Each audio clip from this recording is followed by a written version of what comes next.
The captains for this evening. From Falcon Stadium in Connellsville, PA, Plum TV and the Plum Mustang Sports Network would like to welcome you to Week 6 of Friday Night Lights, brought to you by Plum TV and the Plum Mustang Sports Network. Tonight, we bring to you a Quad A Foothills Conference matchup between the Connellsville Falcons and your Plum Mustangs. This is a big game for both these teams with playoff implications on the line. For the Falcons, they come into this game with an overall record of 2-3 and a section record of 2-2. Connellsville is coming off a non-section loss to the top-ranked Central Catholic Vikings by a score of 56-7. The Falcons are going to try to bounce back this week as they try to get themselves back into the WPIL playoff picture. The team is led by quarterback Derek Brubacher, but Connellsville's defense will be without starting linebackers Jimmy Cellural and Luke Bigham. The Falcons' head coach is Dave McDonald. For the Mustangs, they are coming off an emphatic victory on homecoming last week by a score of 65-0. Sophomore running back Kevin Brown rushed for 5 touchdowns en route to Plum's high-scoring win in school history. The Mustangs will try to increase their chances of a playoff berth with a victory tonight. Mustangs will be led by senior quarterback Will Fuhrer, junior wide receiver Patrick Crossy, and senior safety Nick Robb. Plum's head coach is Matt Morgan. Good evening, Mustang football fans everywhere. I am Jake Batolo. Joining me this evening is my senior-led crew, and Spud Satovich, Cameron Kutzner, Richie Rossi, Anthony Lagnies, and the real deal himself, the mastermind of the Plum Make-A-Wish Telethon, Mr. Rick Barat. Guys, this is a huge game with possible playoff implications on the line. What do you think the Mustangs have to do in order to get their 3rd win in a row? Let's start with Richie. I was actually talking to Mustangs linebacker Nate Turchik today, and he said he's most concerned about that Connellsville Falcons defense. Ant? Pretty much summed it up. I heard they have a strong defense coming in, so I like to get the running game going and then get some play action after that. Mr. Barat, your thoughts on the key to a victory for the Mustangs tonight? Plum's been able, guys, to establish the run for the last couple weeks, actually the whole entire season, and they've been obviously real successful. And it starts off with Chapa, you know, on the kickoff. After the kickoff, Plum's able to hold their opponents to a 3-and-out usually. They have good field position, and then they start that ground game. So I'm looking for a big night today from all the Plum running backs. Thanks, guys. We're getting ready for the action. You are watching Plum Mustangs football on Plum TV and the Plum Mustang Sports Network. As Mr. Barat just said, Jake Chapla, neon shoe Jake Chapla. We'll kick it off from the 40, and this big section game will start with a return from Braden Hone, who fumbled the ball at the 1. He's going to take it out, but he's going to be stopped. Bill Irvin with a big hit on the kickoff. Just the start they wanted. A good job on special teams, and the Connellsville Falcons will be led on the field. Resting on their own 14-yard line.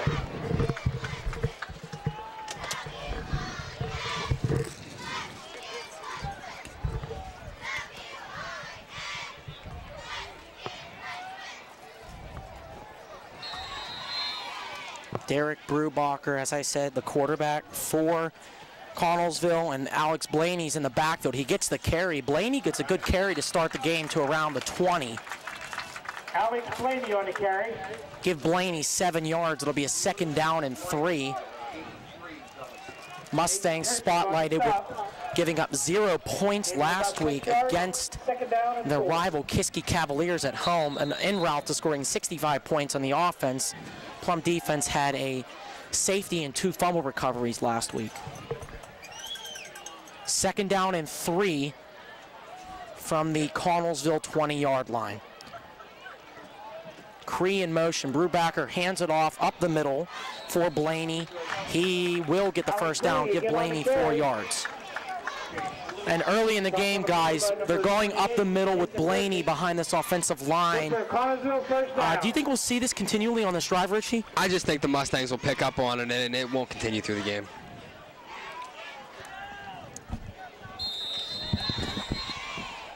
Two carries by Blaney to start the game for 11 yards. It'll be 1st down and 10 for Connellsville from their own 24 in motion. They give the handoff to the outside to the receiver, Josh Cree.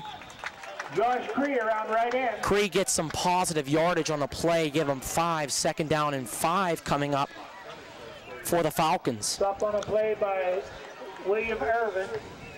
Irving with another tackle. 2nd down and 5. As we stated earlier, guys, this is a huge section game for both these teams. Playoff implications on the line. Mustangs bidding for a home playoff game right now with their record. Handoff up the middle for Blaney. And a ball is loose. Ball is loose.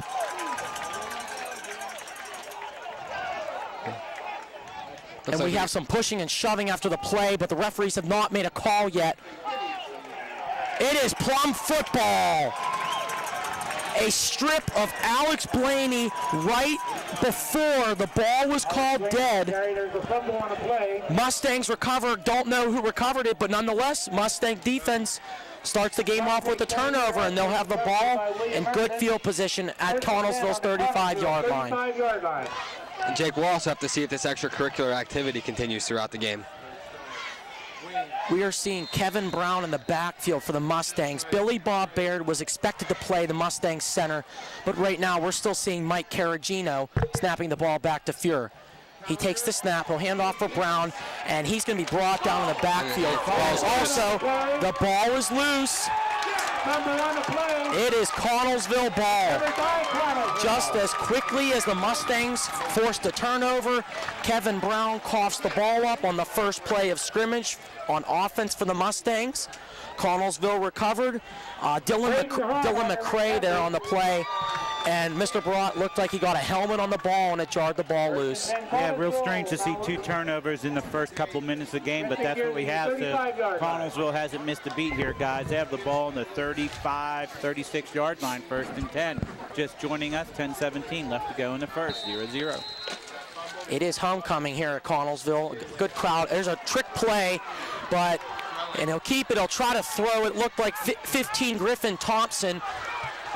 And he will get out of bounds. That could have been a disastrous play for the Mustangs, but they stuff it out quickly. 85 Zach Nolan with the pressure. Let's call it what it is, Jake. Great call by Connellsville, but also good coverage in the Mustang secondary. So there was no one to throw to. So Plum stuffed that out. Now Connellsville's looking at a 2nd and 12 as we hear squeaking behind us here as we're out in front of the Falcons press box as the Plum band buses have just pulled up. About an hour and 15 minutes for us to get down here. Handoff outside. Nick Robb, good play on the receiver, Josh Cree, who received the ball on that play. Give him 1. It'll be a 3rd down and 11. Jake, I'm going to say something that's going to totally get us off on a tangent, but I'm looking at the Falcons uniforms. You see number 1 in the blue uniform. I can't help but think of an Indianapolis Colts player who wears that number 1 in that blue. And Mr. Barat, that would be number 1 punter Pat McAfee, a Plum graduate also of West Virginia. Currently the highest paid punter in the league. It's a play action. It's a catch on the sideline. Looked like by 21, Dylan. And there's a late flag on the play there. Brubaker's pass complete to Snyder. That was the first pass of the game. Yes, Brubaker's first pass of the game. It looks to be a face mask. And it will be against the Mustangs. That's a 15-yard penalty. Correct. That's a big penalty. That will take the Falcons to the Plum 40-yard line. That'll be a 1st and 10. Referees have a mic system this evening, so it'll be easier to hear the call. But unfortunately, the mic system's not working. It was working in pregame because we're right in front of the speaker. We can hear him loud and clear. Good call, Mr. Broad. It is a face mask on the Mustangs. It's going to move Connellsville up 15 yards. Connellsville was short of the 1st down. That was the pass play from Brubaker to number 21, Dylan Snyder. And it was going to be short a yard. Probably Connellsville, I imagine, would have gone for it on the 4th down, but we can't distinguish that. Nonetheless, it's a 1st down. It's a 1st down for the Connellsville Falcons on the Mustangs 40-yard line, driving here on their 2nd drive of the game. Cree in motion. They fake the handoff. They go up the middle for Blaney, who will not get much. They did that same play a couple of times now. And that's that Mustangs defensive line, rather, that we're used to seeing. Second down and 11. I agree, Richie. We'll see if that continues on this play. That first series that the Falcons had, they seemed to gouge through the Plum defensive line. They haven't had any success running since, so we'll see if that trend continues. That was Blaney's first carry since his fumble on the last possession for Connellsville. They're going to hand it off to the outside. Looks like Stephen White. He's got some room to the outside. He's going to cut back to the middle, and he's going to be brought down by a flurry of Mustang defenders. More notably, Nate Turchik was the first one to him. This was stopped by Turchik.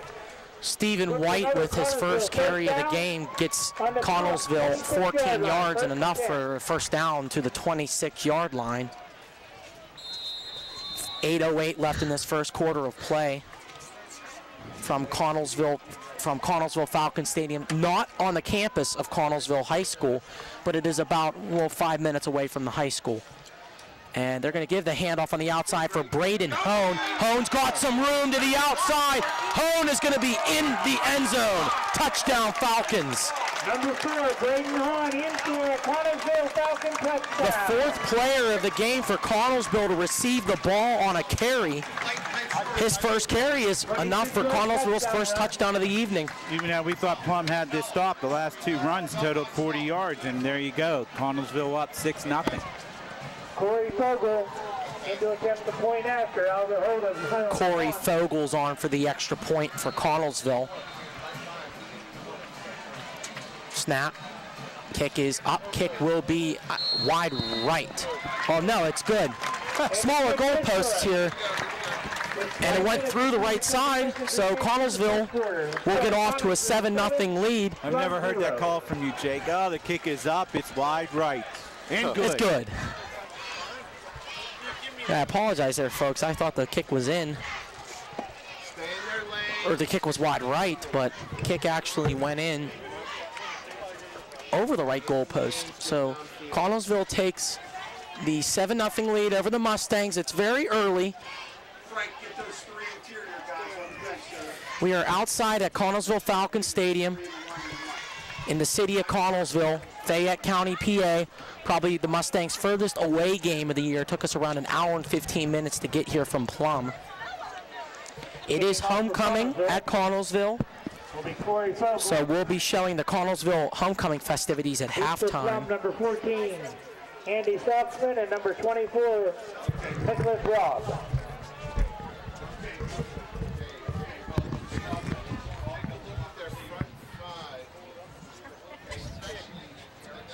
Corey Fogel, who kicked the extra point, is on for the kickoff as well.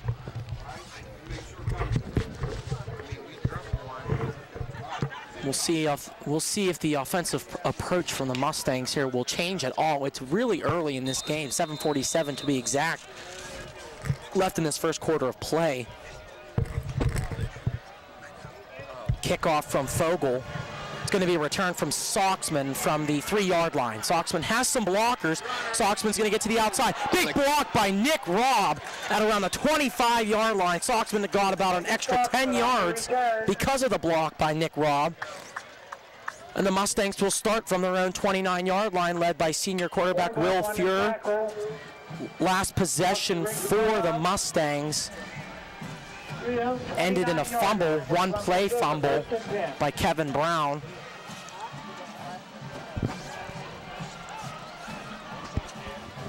Another injury report, Nick Coxon is also dressed on the sideline, but he's currently not in the game. They're going to go with the senior Nick Robb, also the starting safety, in at tailback. Crossy and Teeter are out wide to the right. Fuhrer fakes the snap. He's going to throw. He's feeling pressure. He got hit hard. Ball is up, and it'll be intercepted by Austin Pusker. Fuhrer was hit hard at the end of his throw, and he is a little shaken up after that play. He got hit hard. I think Will's shoulder's hurt there. We'll see if he comes back out. He was hit real hard. Hopefully everything's okay. But 2 plays and 2 turnovers for the Mustangs to start this game. Connellsville will have the ball on the Mustangs' 45-yard line. First down and 10. Snap, handoff for Blaney. Not much. Mustangs stuff them actually at the line.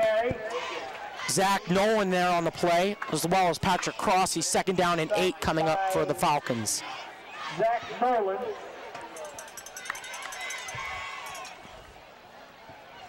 It had rained for most of the day around the Pittsburgh region. There was a big storm coming in, Second down and 8. and it hit Pittsburgh hard, but we checked radar, and there's no report of rain for the rest of this day, so we're outside at Connellsville, where we didn't get very much room in their press box, because it is a smaller press box. Handoff to the outside for Dylan Knopsnyder. Not much. We're seeing a lot of the wide receiver sweep plays, guys, with motioning wide receivers from the outside. Round left in. So it's going to bring up a third down and 7 coming up for the Falcons. Gain of a yard. Third down and 7. Assuming a pass here. I was just going to ask you, Ant, you think still they're staying with that wide receiver sweep play, or you think they'll pass it? I'd be surprised if they would do that sweep. Passing isn't something we've seen a lot of this game so far yet. That's true. And there you go, Ant. Good call. Brewbacker's going to throw. He's got some time. Incomplete. Intended for his receiver, Josh Cree. Coverage out there by Zach Nolan, Bill Irvin, and Andrew Soxman. It's going to be a fourth down and 7 coming up for the Falcons. Incomplete. Brings up fourth down. And that was a big stop right there. I think that's really underrated how big a stop that was for the Mustangs after 2 straight turnovers on the offensive side of the ball. Well, they're able to obviously stop the Falcons, so they're going to get the ball back. And if Will does come back in, it'll be a chance to redeem himself, even though he was hit on that pass. So Fogel's going to punt. Little rugby kick, and he gives it a good kick. Mustangs will let it go, and it is going to... I think that's out at the 2 or 3, Jake. Good call, Mr. Broad. It is the 3-yard line. It was the 4, actually. Yes, good call. 4-yard line. That was Knopsnyder, who's been all over the field to start as well for Connellsville, who downed the ball. Mustangs will be backed up in their own territory, notably at the 4-yard line. Be first down and 10. We are halfway through this first quarter. Connellsville with an early score. It was Stephen White who had the touchdown for Connellsville on a 27-yard run. Kevin Brown's in the backfield for the Mustangs. Fuhrer is in the game. They're in the pistol. Snap. Kevin Brown will run it. Kevin Brown has a hole. He'll get some positive yardage to around the 7-yard line. I'm sorry, Jake, and I don't see Plum throwing the ball here at all. I mean, yeah, there's 5 minutes left to go, 5.5 left to go in the first quarter, and that was a gain of 4 yards, but Plum's going to have to put this ball on the ground right now, and we might see them go out of the Wildcat pistol. Well, we say Wildcat, they call it the pistol.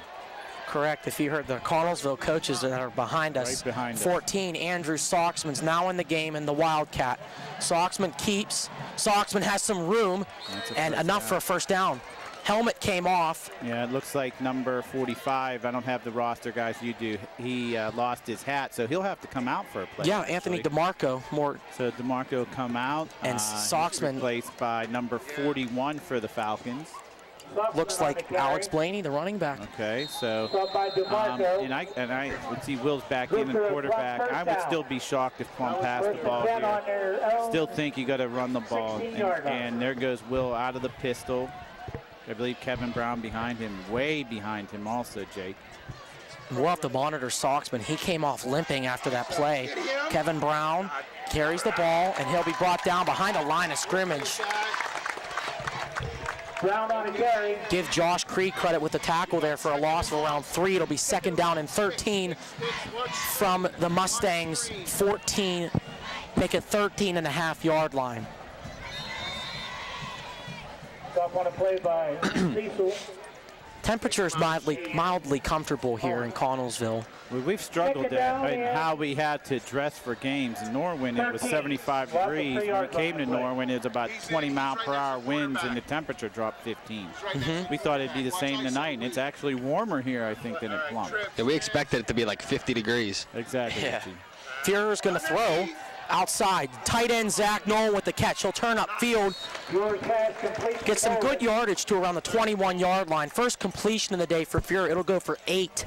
And it'll be a 3rd down and 5 coming up. That's a real good play by Zach Nolan and Will Fuhrer there. So Plum has the ball on their own 21. They have to get out to the 27. So we'll be looking at 3rd and 6 at the 3:50 mark.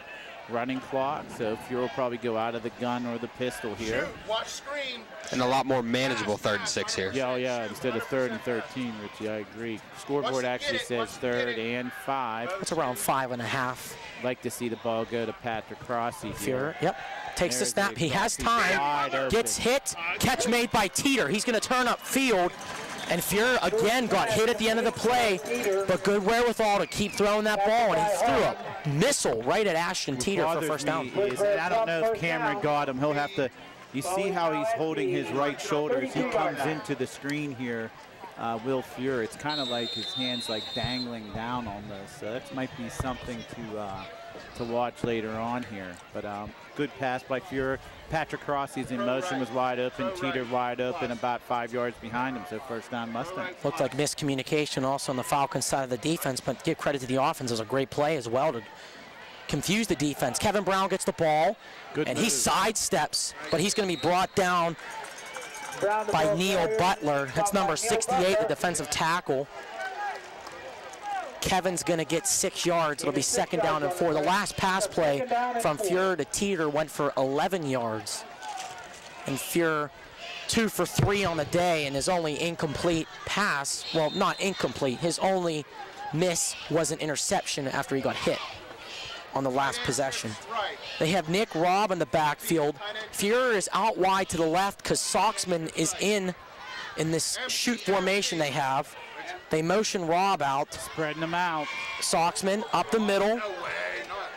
Didn't get much. Snuffed him out. Actually might have lost a yard, guys. They're going to mark him at the 38, which is generous. They put him back at the line of scrimmage. It was real generous. They actually, I watched the side judge actually moved the yard marker about a foot forward. So we'll take no gain there. So Plum's at the 38-yard line with under 2 minutes to go. And it is 3rd, and it looks like no gain on the play. long 3rd down and 4. 4. Mustangs are at their own 38-yard line. Turchik came off on the play, so Zach Nolan will be to Fuhrer's right. And they'll motion Nolan to the right. Kevin Brown's in the backfield. Fuhrer takes the snap, gonna throw. Has time, he's gonna fire, pass completed to Crossy. First down Mustangs, they are in Falcons territory. And I don't know an exceptional lot about defenses and coverages, but it seems like Connellsville is playing some sort of zone, 2-deep zone, and they're just covering an area. It's no man-to-man defense, so that enabled Teeter on the 3rd and 6 on the last on the last series, and now Patrick Crossy on 3rd and 4 to find that open seam and make the first down. Taking the defense out of Dick LeBeau's playbook. 2-zone defense is what Dick LeBeau presented. We have a jump. That'll be offsides on the Connellsville defensive linemen, so that'll be 5 yards. That'll be 1st and 5 for the Mustangs, as then now they have slowly penetrated Falcon territory. Nick Robb coming in on the play for Kevin Brown now on a 1st and 5. Minute 14 remaining in this first quarter of play. A couple things with this drive is done, guys, is Plum's defense, which was on the field for almost half of that first half of the first quarter, has now been resting as we're under a minute now to go in the first quarter. So the defense should be fresh. Robb will carry the ball. Robb will have enough for a first down. He's going to keep on chugging his legs. Nick Robb, the ball carrier. That's the senior Nick Robb, well notably at safety too. But he's getting some carries now on offense as well. His helmet came off, so he has to come off. 10 yards for Robb and a Mustangs first down. Nice power run by Robb. Yes, he did. He kept chugging his legs and got about 5 extra yards on that. And if we remember, this drive started back on the 3-yard line. Correct. That's a good note, Richie. Mustangs started on their 3-yard line on this drive. That's a great note. Now they're on the 34-yard line of Connellsville.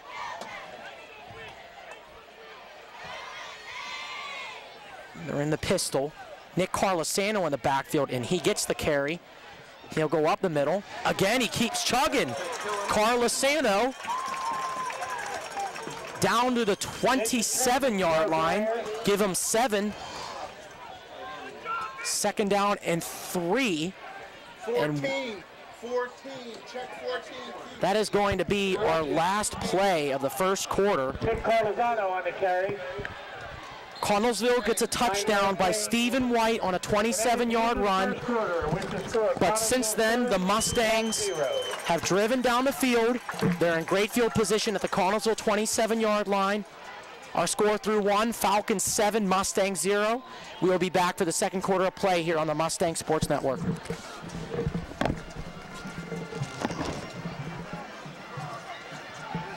You'd like to see Plum, Jake, try to get some points on this drive. They started on their own 4-yard line.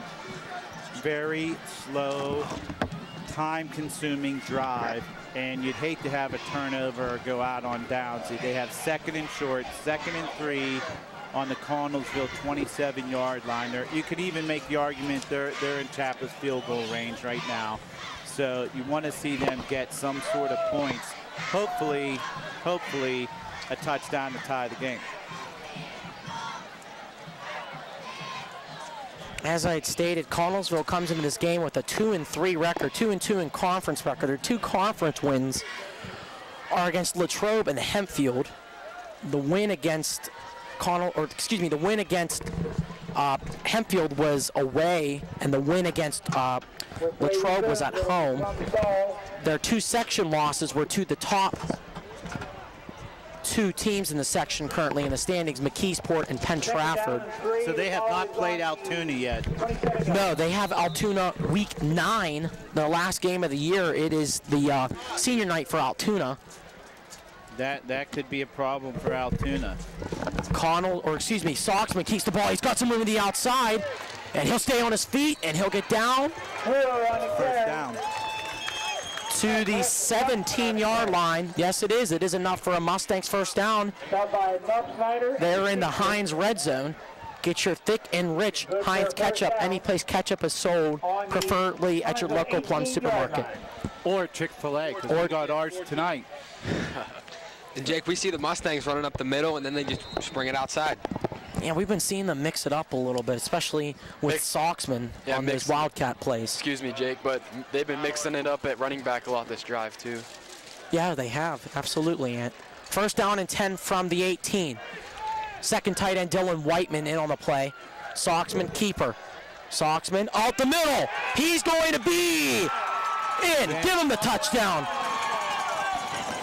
No, they're going to down him at the 1-yard line. We were hoping for that touchdown. Actually, they'll mark him down at the half-yard line. Give Soxman 17.5 yards, and the Mustangs are down to the half-yard line. Great run right up the middle. And this drive is a 96-yard drive, 95.5 right now, guys. Let's see if they can get that 1 more yard. Just underway in this second quarter of play. Falcons 7, Mustangs 0. But Mustangs trying to put points on the board to possibly tie this game. Soxman, yeah, thank you, Ant. Soxman staying on the field in the Wildcat. He has Carlosano behind him. Soxman, keeper. Soxman, touchdown, Mustangs. Andrew Soxman scores a touchdown, the first one of the evening for the Mustangs. And they are an extra point away from tying this key section game here in Connellsville. They seem to have turned the table so far. No, I apologize, Richie. I was just going to say great response, great drive by the Plum Mustangs. 96 yards, mixing up the pass and a run, predominantly the run. I believe there was 2, maybe 3 passes. Yes, one to Zach Nolan, one to Teetert, and one to Crossy. So the majority of the drive was runs, and now Plum has tied it up, as you can see, 7-7 with 11:20 left to go here in the second quarter. So now big drive coming up for the Connellsville Falcons. Up to them to see if they can respond. And I think another key to this drive was the conversions on third down. Yeah, 2 of them. Good point, Rishi. 2 for 2 on third downs this drive. Fuhrer was 2 for 2 with 17 yards on this drive. Notably, the 11-yard completion to Ashton Teeter on a 3rd down and 6. But now this game gets closer as it's tied at 7, 11:20 remaining in our first half of play. Neon shoe Jake Chapela will lead the Mustangs kicking team on the field.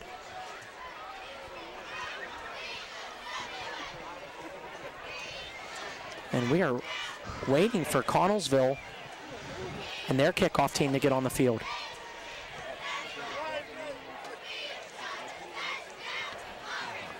It is homecoming here in Connellsville this evening, as I stated already. Really nice stadium complex. Press box is about the size of Plum's press box, maybe a little bit smaller. No, definitely a little bit smaller. On and push bar. This is how important Chapla is to your team, because I mean Chapla can legitimately punch it in the end zone, and Connellsville, if the coverage is there, should not start anywhere past the 20-yard line, which is a huge advantage for the defense and a disadvantage for the offense. There it goes. It's a line drive kick. Oh, that's a fumble. It'll be bounced. It's Griffin Thompson who fumbled it. He has some room at the middle, but it'll be brought down at around the 23 or 4. It's a good return. He got out past the 20. Yep. I think they're actually marking him back at the 22. Thompson on the stop. Connellsville takes over. 1st and 10. Nick Coxon on the stop for the Mustangs special teams. 1st down and 10 for the Falcons from the 23-yard line. It'll be interesting to see the Mustangs' response after that touchdown. Jake, did the Plum band get off the buses? Yes, they did. They're down in the right corner of the stands. A reversal play, and that was a good play. It was a reversal play for Braden Hone. And pardon me, I said earlier that Stephen White scored the touchdown. Braden Hone scored the touchdown on his first carry. That was his 2nd carry. They'll give him 8. It'll be a 2nd down and 2, make it about 1.5 from the Falcons' 31-yard line.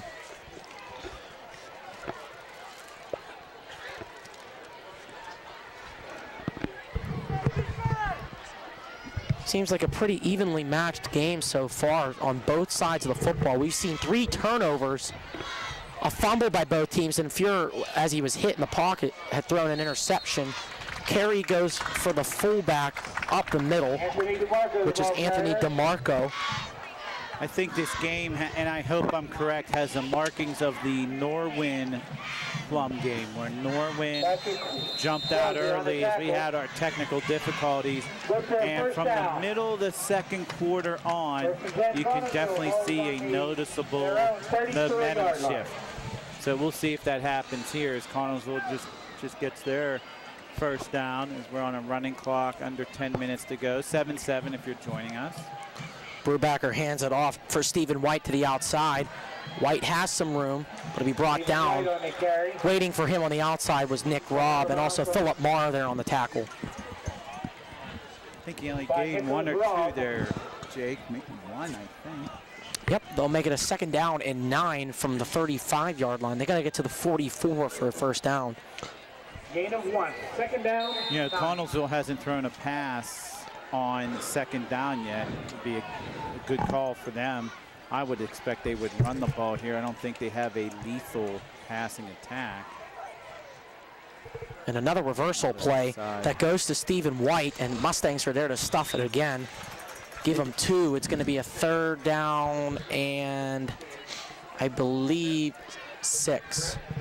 And Jake, if I say Air Force, does the Falcon, don't the Falcons look like so much like the Air Force, running those inside handoffs, you know, sweeps, et cetera, and only passing when they have to. And this might not even be a passing down for them.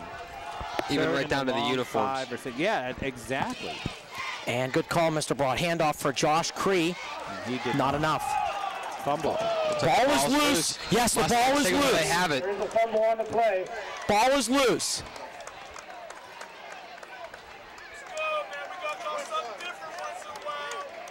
No signal yet. No signal yet, but it's going to be Mustang football. Mustang football. Patrick Crossy was there in the play. He forced the fumble, and now Connellsville has their second turnover of the game as the Mustangs get the ball in good field position. This is that Mustangs run defense that we're more accustomed to seeing.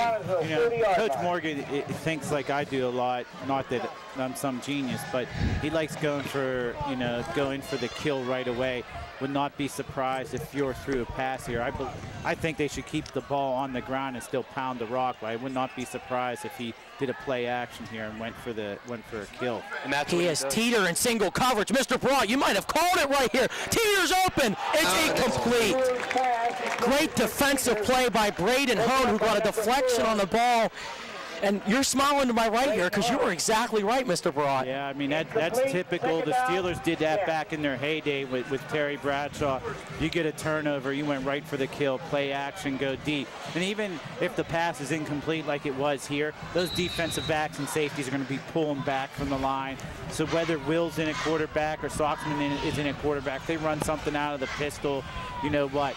Those linebackers, the free safety, they're thinking pass, so they cannot crowd the line and crowd the box.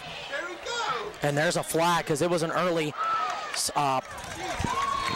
jump on the defense, but Carlos Sano got enough for the first down, give them 12, and the Mustangs will happily decline the penalty here. Yeah, he is right. Yeah, he's 1-2 yards past the and I'd like to say, too, because Connellsville kind of has a single identity on their offense. They like to run the ball a lot. It seems like, especially with these Air Force and even the Navy team with Keenan Reynolds running the triple option. We'll see the triple option next week against McKeesport. It seems like these first drives do well for them, but it seems like the teams figure them out as the game goes on, and that's with any team, and we see that a lot. Jake, they called the penalty against the Mustangs. Yeah. Delayed false start penalty. Yeah, which they should have blown the play dead, I exactly. believe. So they shouldn't even let that play go. So now Plum, who we thought had a first down at the 30-yard line, now Plum has it 2nd and 15 on the Falcons 45 as we're under now 8.5 to go in the second quarter. I still think this is a potential run play. I do too. Carlos Sano's been running the ball well so far, even on that last play with the false start. Fiora takes the snap, handoff for Carlos Sano, and he was tripped up at the line. That was a good defensive play by Josh Cree. Give Carlos Sano one. It's going to be a long 3rd down and 14 coming up for the Mustangs. Is this 2-down territory from here, Mr. Barat? No. You've been able to stop them the last couple drives. You do what they did to you. They were able to punt it out of that end zone, that right corner at the 4-yard line. If you don't make the first here, you punt it. You don't give them any life. Ant, do you go with the pass play here too? I think so, yes.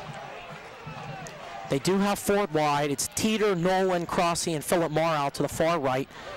Fiora's going to throw. He has time. He's going to go over the middle. Pass completed to Teeter, who rolls to the outside. He is short. Ashton Teeter. Give Fiora a 10-yard completion. It's going to be a 4th down and 4 from the 34. I can see him going here. This will be an interesting decision to whether they might kick it. Now, I would think if you didn't make it and it was 4th and 14, you definitely punt. But they're actually going to try for a field goal here. We have seen Chapla make it from this range. This will be a 51-yard field goal, and this would break the Plum High School field goal record. That was by Pat McAfee. He kicked a 48-yarder back in his senior year. Here we go. Chapla. Kick is up. It's a line drive. It's going to be good. Wow. Jake Chapla sets the Mustang kick record at 51 yards. And the Mustangs take a 10-7 lead. I have never seen a high school kick go that far. And Jake Chapla just gives the Mustangs a 3-point lead. And that just goes to show the confidence that Coach Matt Morgan has in Jake Chapla. Oh, without a doubt. No question. Impressive. I think we have the makings of another Pat McAfee. And as I said, Pat McAfee has never kicked a field goal that long. According to high school records, he's kicked a 48-yard field goal and made it in a high school game. But 51 yards by Chapla for now is the school record, barring another kick. He kicks it over 51 yards. And Jake, I wouldn't be surprised to see Jake Chapla become a household name.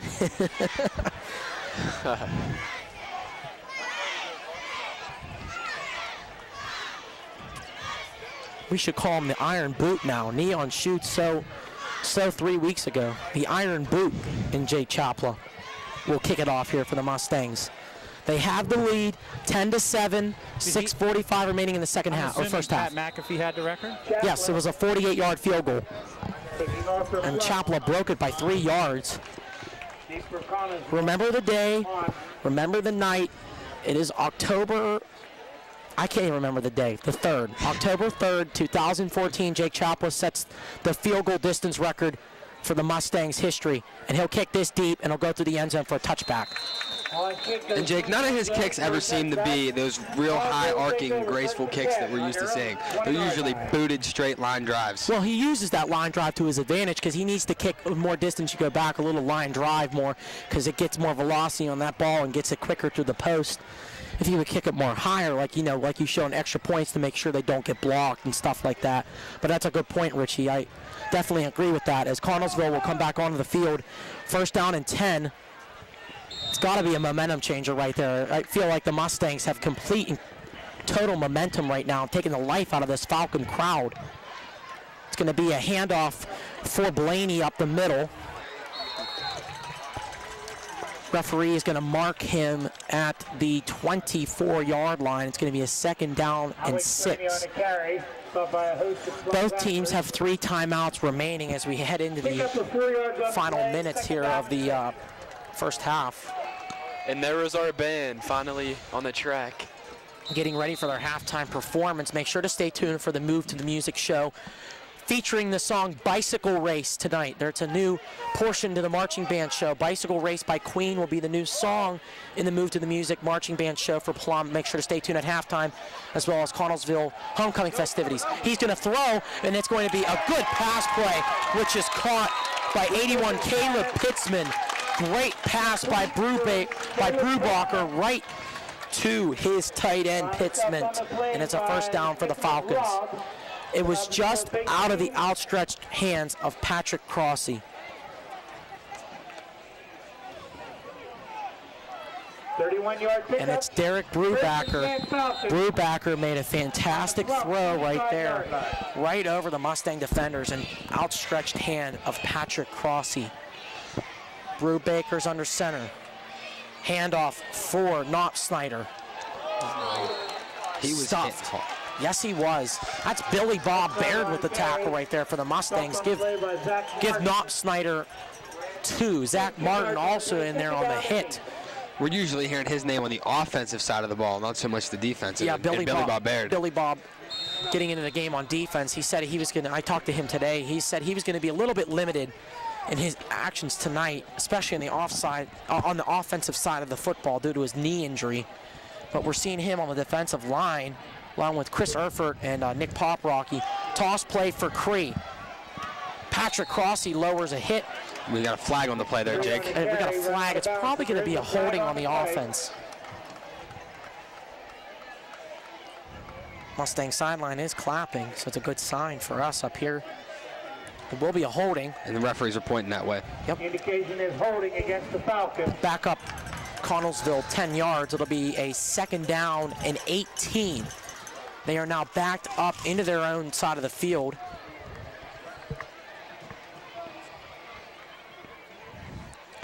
And Jake, we've seen more penalties tonight than usual. Yeah, we've been seeing a couple here early, Richie. More notably that last holding call. He's 2nd down and 18 from the Falcons' own 46-yard line. 5:14 clock is frozen with. You assume they got a pass. Yeah. Oh, no, they don't. They go a handoff. And he is hit hard by Nick Robb, whose helmet popped off. Popped right off. This reminds me just like that McKeesport offense. Yeah, the triple option, and we've been seeing that with McKeesport a lot this year. Connellsville does run a lot of option plays. That's tough to say for me. Then don't say it, Jake.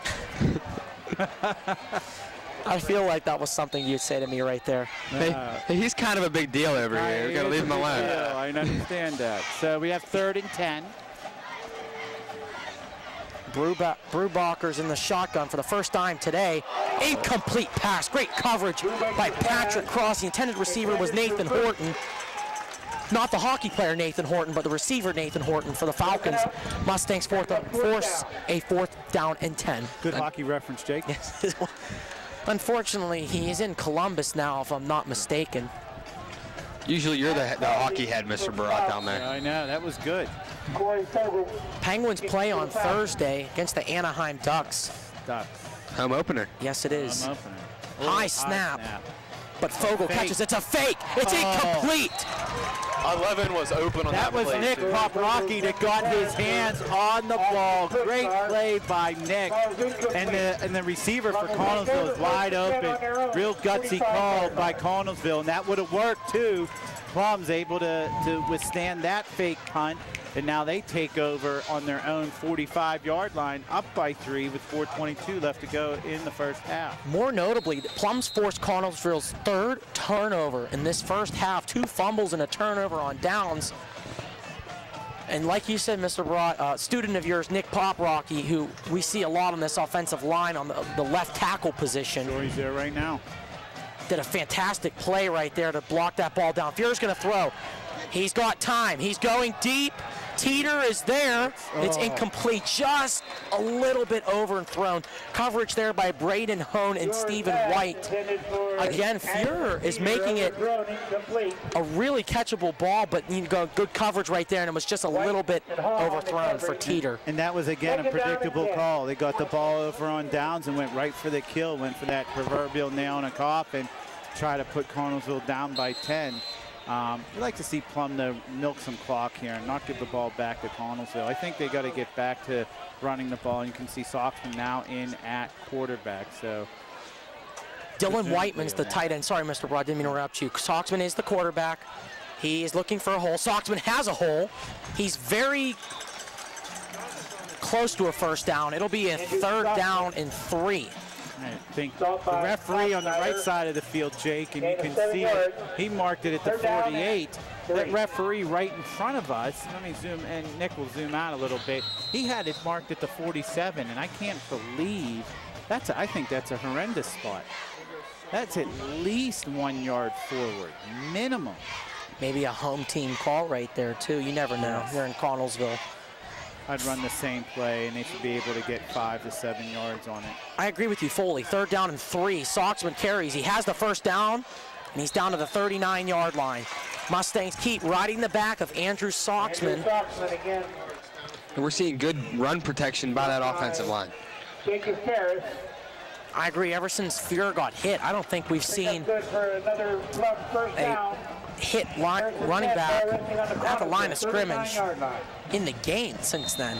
Definitely want to protect your quarterback. Absolutely, and we see that especially in the NFL with these guys paying big money for these left tackles, notably for the Mustangs here. I was about to say Steelers. Nick Poprocki at left tackle, protecting the blind side of the quarterback. His size, you think he could play for the Steelers. Soxman hands it off for Nick Robb. Nick Robb has the first down to the 26-yard line. Give him 13 yards. I think Coach Morgan might have been a little kid trying to go for the kill, and I think right now he's going back to the bread and butter.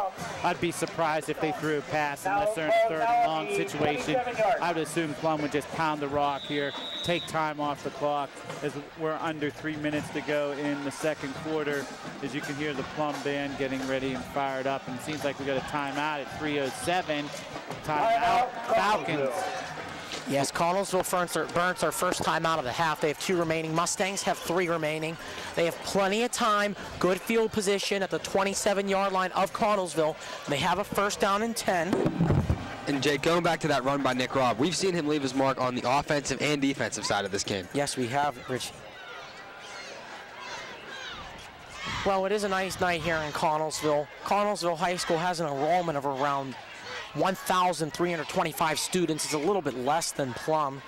They are quad A in all 3 of the major sports, which are football, basketball, and baseball. Principal is Nicholas Bosnick. School was established in 1966, and their current high school opened in 1970. Colors are blue and white, as I had stated. Some notable alumni: John Woodruff, a big name in this town. He's a 1936 gold medal Olympian runner. A tree here was donated in his name in the left end zone here at Connellsville. Johnny Lujak, is a Heisman Trophy winner, quarterback of the Notre Dame Fighting Irish back in 1947, Heisman Trophy winner. He currently is the oldest living Heisman Trophy winner still alive. Good fact there by Jake Matula. The high school basketball arena is actually named after him. He donated $50,000 to the school. Carlosano up the middle. I got a lot of the stats from a Connellsville high school or Connellsville area man who is one of my favorite teachers at Plum. His name's Mr. Staines. He's my AP Calc teacher. Gave me a lot of facts about the town of Connellsville. It is his hometown. About Johnny Lujak and also John Woodruff. So thank you, Mr. Staines. Hope you're watching the broadcast like you said you would. He's one of those teachers, it seems, he knows everything. Yeah, Mr. Staines is a very bright man, and he'll know that. He won't tell you that straight to your face, but he is a smart man. Soxman to the outside. 10, 5, touchdown Mustangs. Andrew Soxman gets into the end zone for a Mustangs touchdown, his second of the game. He was pushed after the play, so it's going to be a late hit call on Connellsville at well, which will move the Mustangs kickoff to the 45-yard line. And you know what? When you move the kickoff that far up, two things you can do. Automatically, Chapman, we know, has a strong leg. He can put that into the end zone. Connellsville can start off on the 20, which would be good. Plum still does have a couple of timeouts. If they're able to hold Connellsville, they might be able to get the ball. Or Coach Morgan and the coaching staff could roll the dice and go try an onside kick. And you never know what can happen, because even if Connellsville, recovers it, they're still at the 35, 40-yard line, and they got to drive the whole length of the field to try to get some points. We know their kicker's not as strong as Chaplin, so good penalty on the Plum behalf to take that, obviously. And so Coach Morgan right now has a couple options. Curious to what he will do. And Jake Soxman lucky he didn't get hurt there, because this track is so close to the field in the goal line. Chaplin's kick is up. Chaplin's kick will be good. And the kick is good. Mustangs extend their lead to 10. It is now 17-7, 2:21 remaining in this first half of play. And Jake Chapla, also a lefty, which we don't see many of. 17, Connellsville 7. Plum with a 10-point lead, and it'll be curious now what they do. I would not be surprised if there was an onside kick. Would not be surprised at all.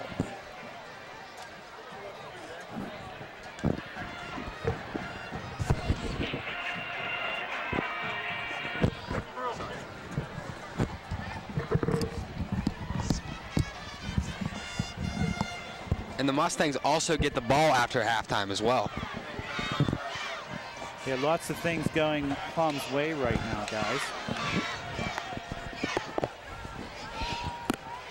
Yeah, Plum will kick it off from the 45-yard line. To ensure what Mr. Barat said, for an onside kick to be a legal play, it has to go at least 10 yards from where the ball was kicked off. Which from here would be the 35-yard line of Connellsville. Correct. Yep. Jake, just to tell you some scores here as we're getting ready for kickoff.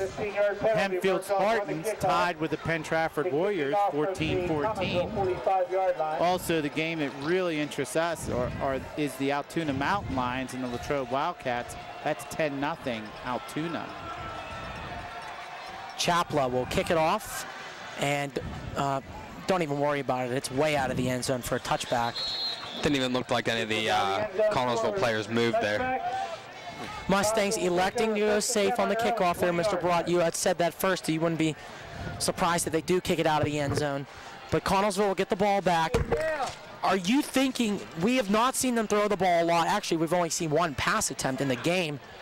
And they're a run-heavy offense. Do you expect to see more pass here? No, I think the first play they're going to try to run. I mean, they could pass, obviously, but you know, they're hoping to get a run and pop one up the middle probably for 10, 12 yards, and then they can think about moving the ball more. And, good call. Handoff was for 41, Blaney. Blaney doesn't get much. He gets 2, second down at 8. I think we should see some pass plays coming up here. Do you burn your timeouts here, guys? Anthony, do you burn your timeouts if you're the Mustangs here, if you keep stopping them? Yes, if we keep stopping them, definitely we should. And the coaches told me they do have Plum does have all 3 of their timeouts left. So if I would assume if Plum can stop them for a little gain or no gain, they'd use one of their timeouts and, you know, with a chance to get the ball back, which is what we talked about. In the backfield is the fullback, DeMarco, who motioned. And now DeMarco gets the ball. He was brought down at the 28, brought down by senior Zach Martin. See, I think you do not use your timeout because you give them a stop because it's now 3rd and short, 3rd and almost 3rd and 1, really.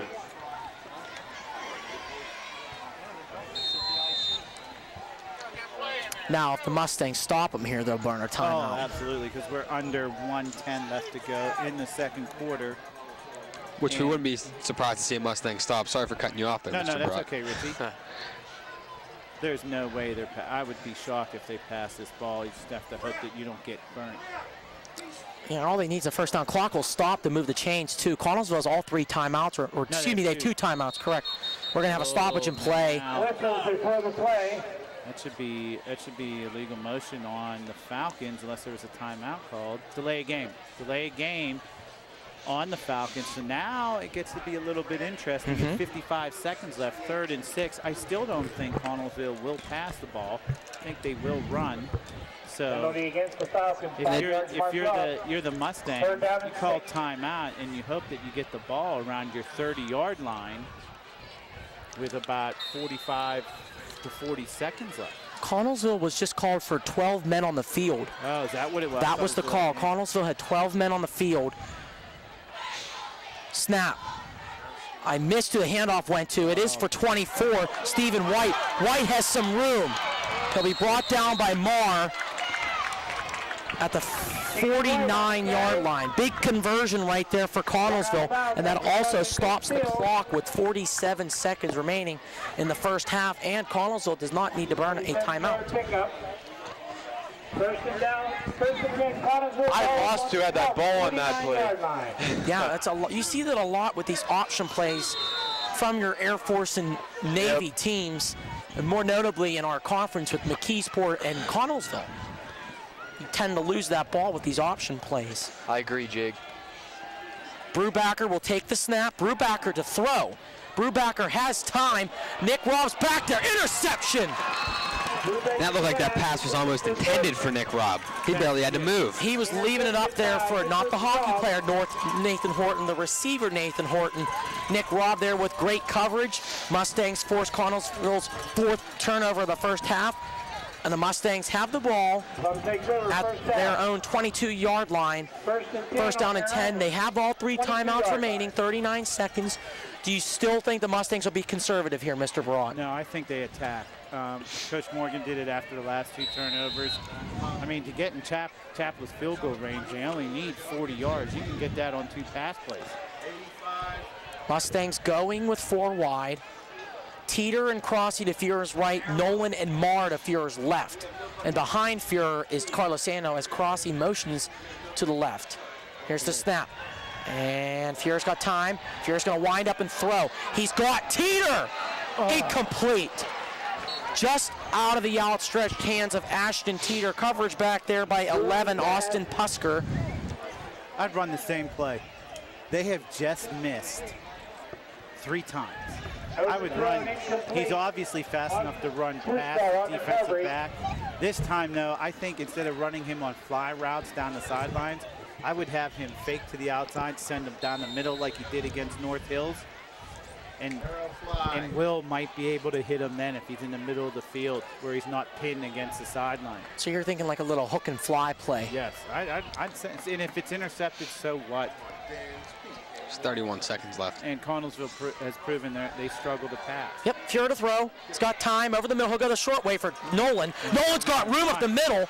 Nolan will be, did he get out of bounds? We have a flag on the play too, back at the line of scrimmage. He did get out of bounds, Jake. That flag, I saw Tessick and 58 for Connellsville going at it. Don't know how they're going to call it. Plum's kind of drifting back a little bit. Boy, that was a great play by Zach Nolan. He was really moving. Yeah, we'll see what happens here. Connellsville's defense still way Ball back. carrier run out at the 47-yard line. Well, it's against Connellsville. If that's a personal foul, that will move it up 15 more yards. Let's see what the refs called. Nick's all over it. Referee there, Nick. It is a personal foul. Wow. Give Nolan 26 yards on the catch and add 15 more at the end of the play for a net total of 41 yards. Look who's warming up on the sidelines now with 21 seconds left. Chapel is warming up on the sidelines. So Plum will get 15 more yards, and that will put him up at the 38-yard line, which would be a 55-yarder. Right now, Plum doesn't gain any more yards, but Plum still has all 3 of their timeouts, so they can attack the whole entire middle of the field right now. In 21 seconds, that's more than enough time to run 3 or 4 plays. Without a doubt. And we have a stoppage in play. They called the first timeout. Plum did, Mr. Barat? Yes, I believe Plum did. So Coach Morgan. So Coach Morgan will call out a play here. I might actually call out 2, but Plum has burned one of their timeouts, so they can still attack the middle of the field if there's a complete pass for over first down, and Plum gets it around the 25-yard line. That's obviously well in Chapel's range. So score is 17-7, 21 seconds left to go. And you would assume now if Plum would put another touchdown on the board, and exactly what I said, since the middle of the first quarter on, just like the Norman game, the momentum has suddenly shifted towards the Mustang side. If Plum goes up by 3 scores, it's going to be extremely difficult for Connellsville to come back. I think ever since the Chapel field goal, Mustang momentum has completely shifted to their side. What do you think? I disagree with you. I think since Connellsville scored, it's been all Mustangs. It's been all Mustangs. I can definitely see that. Exactly the same we seen in Norwin. Plum had to punt the ball, and they started then, in Connellsville punting back, and Plum started on their own 4-yard line. That drive, I think, just sucked the wind out of the Falcons. Fuhrer takes the snap, fakes the handoff. He's going to roll to the left. Fuhrer has room. He has time. Fires. Crossy is there to make the catch. Timeout. 19-yard line. And Matt Morgan, good catch, Mr. Barat. Morgan's going to burn the timeout. That's the second timeout. Now what can happen is Plum can still attack the middle of the field. That was a 12-yard, well, what was that? 20-yard pass play. 20-yard pass play. So, they can attack the middle of the field, and if they get at the 5-yard line with the next pass and call timeout, there's going to be at least one attempt into the end zone. So I think Coach Morgan, without a doubt, is thinking touchdown, not field goal right now. Regardless, in Chapel's range, Plum's looking to add more points to extend their 10-point halftime lead. And why not keep the throttle going with the way the Mustang offense has been so far in this first half? And with that pistol offense and the option clicking on offense right now. Yes, absolutely. But I agree with Mr. Barat. They're going to, I don't think they're going to set themselves up for a field goal here. They want to keep the throttle going and try for this touchdown here. No, and Fuhrer's been pretty accurate this drive, too. And this is where Ashton Teeter, they go to lean coverage towards him because of his speed, but he can't run out of the end zone. So, either he has to make a cut or you'll see Fuhrer look off to the right side towards Crossy, and that's where he's rolling. Yep, he's going to roll to the right. He's got pressure. Pass was a little bit overthrown for Crossy. 8 seconds left. Cree was in on the play. Can still do one more play. There was 15 seconds left. So I still think that he can do one more play. I think I would do a little hook and go to either Crossy or Teeter. And if it's incomplete, you bring in Chap. Or even a little slant across the middle of the field. Yeah, and that's where you can teeter with his speed. You got to be careful, though. Once you really catch that ball, especially if you go towards the middle of the field, you got to get down and burn that timeout. Unless you catch it on the run and you're flying around the 5-4-yard line, 3-yard line. Correct. And you have a hole. Teetered single covered on the left. If Nick can zoom out a little bit, there is single coverage on the left side. Fuhrer's going to throw. He's got to go quickly. End zone. Incomplete. Almost intercepted by Stephen White, who made a acrobatic play to turn his body around and deflect that ball down. It was intended for 84, Philip Marr. And we will see Chapel come on the field Let me give my quick little estimation here. It's going to be a 37-yard field goal. 37-yard field goal. So he's lining up at the, oh yeah, you're right, to 27. I apologize. And a field goal here isn't really settling at all. I don't think it is either, Richie, but it'll put the Mustangs up Yeah, they're up by, if he makes it, 13. by 2 touchdowns. Chapla's kick is up. Chapla's kick is good. Jake Chapla has kicked 2 field goals in this half, one from 51 to set the school record, and one from 37. Our halftime score here in Connellsville is the Mustangs 20 and the Falcons 0. Stay tuned for the marching band of Plum and their halftime show, Move to the Music, featuring a new song, Bicycle Race by Queen. And homecoming festivities will be here at Connellsville. We'll see that. And stay tuned for the halftime show of the Plum Marching Band.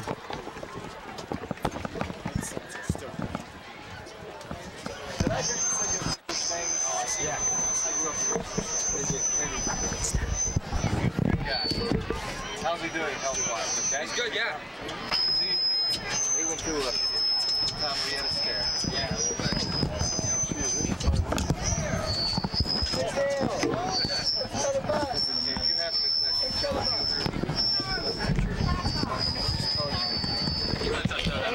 Oh, does it? Yeah.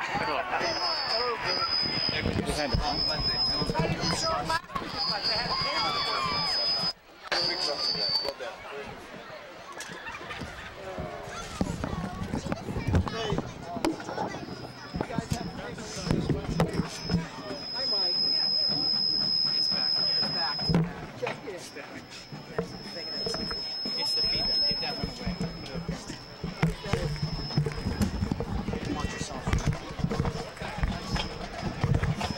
Please get up and move to the music with the 2014-2015 Plum Senior High School Mustang Marching Band under the direction of Bethany Lloyd, with assistant directors Steve Flory and Joe Joyce, along with drum majors Maddie Bale and J.J. Collins. Color guard captains are Megan Orbetz and Ashley Pellegrino. Dance team captains are Liza Caprera and Jordan Thomas. Team red captain is Kira Crawford. Music twirler is Kara Rossler. We begin tonight with this energetic opener from Creedence Clearwater Revival, Traveling Band.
Let's keep the momentum going with this song by Maroon 5, Moves Like Jagger.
subs.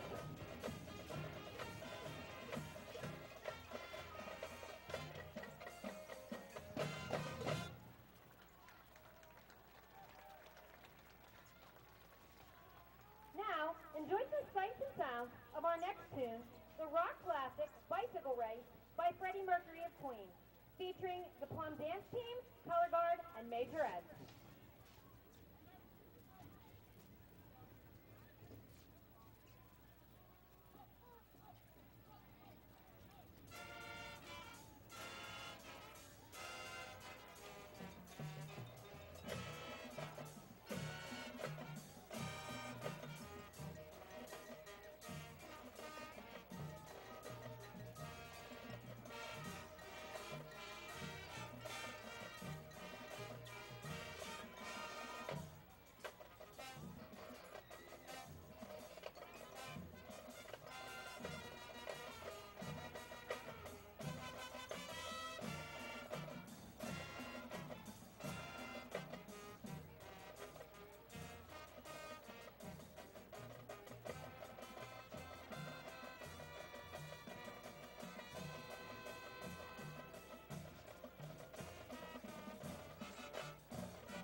We thank you for your attention as we change the pace and bring our show to a close with this 1965 hit written by Pete Seeger and performed by the Byrds, Turn, Turn, Turn.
takes is that little adjustment.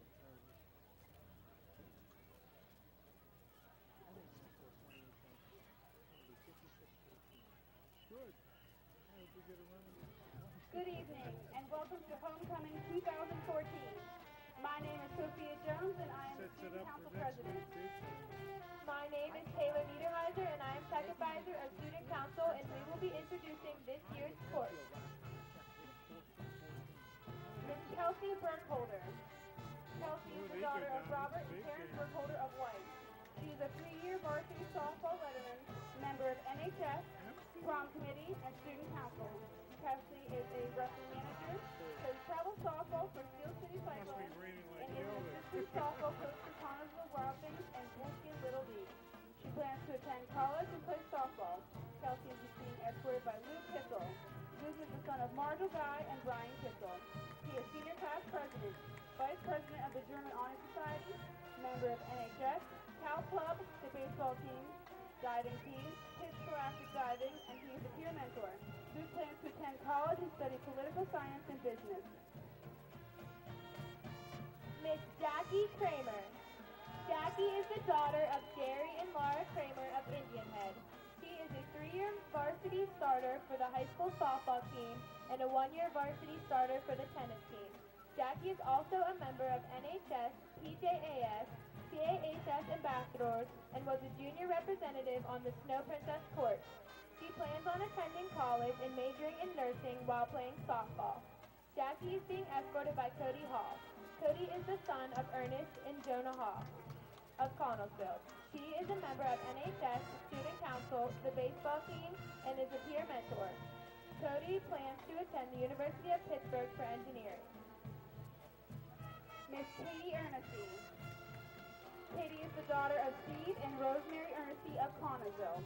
She is a varsity cheerleader, a member of the student class play, student council, prom committee, CAHS Patriots, PJAS, and yearbook committee.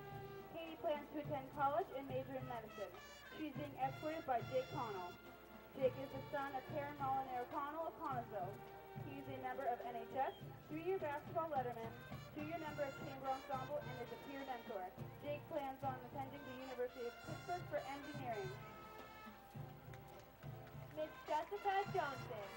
Jessica is the daughter of Bill and Michelle Johnson of Normalville. She is a 4-year member of the cheerleading squad and a 3-year varsity member, a member of PJ of Pennsylvania High School Rodeo, and part of the pivot team. Treasurer of NHS, a member of Student Council, 4-H Club, an officer, state qualifier and ranked top 10 in the nation at the International Biracial Association, member of the prom committee, senior class play, and Woodsdale Bible brother. Jessica plans to study to be a physician assistant in college. She is being escorted by Jonathan Soyson. Jonathan is the son of Jennifer Soyson of Connellsville. He is a 4-year varsity soccer player, 2-year member of varsity track, an Eagle Scout and honor roll student. Jonathan plans to attend Indiana University of PA to study criminology and become a U.S. Marshal. Miss Avonlea Keaty. Avonlea is the daughter of Brian and Amy Keaty of Connellsville. She is a dancer at Kingston Company for 15 years where she also student teaches. She is also a dance teacher at Darlene's Dance Studio. Avonlea is a member of the track team, German club, prom committee, and the senior class play. She plans to attend college and major in community chiropractic. Avonlea is being escorted by Doug Brighton. Doug is the son of Douglas and Pam Brighton of Connellsville. He is captain of the high school soccer team, 4-year varsity soccer player, a coach for the Connellsville Soccer Club, and leader of the Connellsville Crazies band section. Doug plans to attend Slippery Rock University and major in physical therapy. Miss Courtney Kessler. Courtney is the daughter of Chris and Michelle Kessler of Connellsville. She is a 4-year cheerleader and 3-year varsity cheerleader.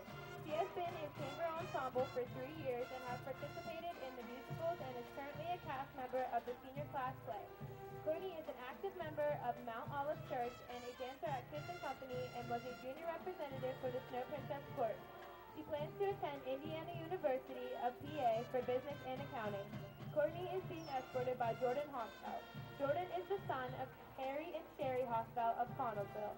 He participates in varsity soccer, diving, and track, and is vice president of student council, a member of NHS, Spanish Honor Society, the Gifted Program, PJAS, the Penn State 4.0 Club, Middle States Accreditation Committee, CAHS Musicals, and is currently a cast member in the senior class play.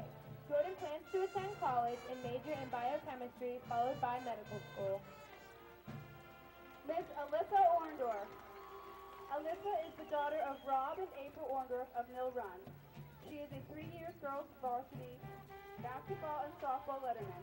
She is a member of NHS, Student Council, CAHS Patriots, Prom Committee, Penn State 4.0 Club, and the Indian Creek Baptist Church. Alyssa plans to attend Robert Morris University and major in nursing, with the intention to become a pediatric nurse practitioner. She is being escorted by Brock Bonadillo. Brock is the son of Joe and Stacey Bonadillo of Connellsville. He is a 3-year letterman for baseball and 2-year letterman for basketball, as well as a member of the National Honor Society. Brock plans to attend college and study optometry and play baseball. Miss Gabby Parika. Gabby is the daughter of Judy Ross and James Parika of Connellsville. She is a dancer at Kids and Company and is a Connellsville wrestling manager. Gabby is being escorted by Matt Butler. Matt is the son of Dan and Samantha Butler of Bullskin. He is a 3-year letterman and captain of the varsity wrestling team and a 3-year member of the Mountain Lodge Hunt Club. He is employed part-time by Mark Wilson Painting.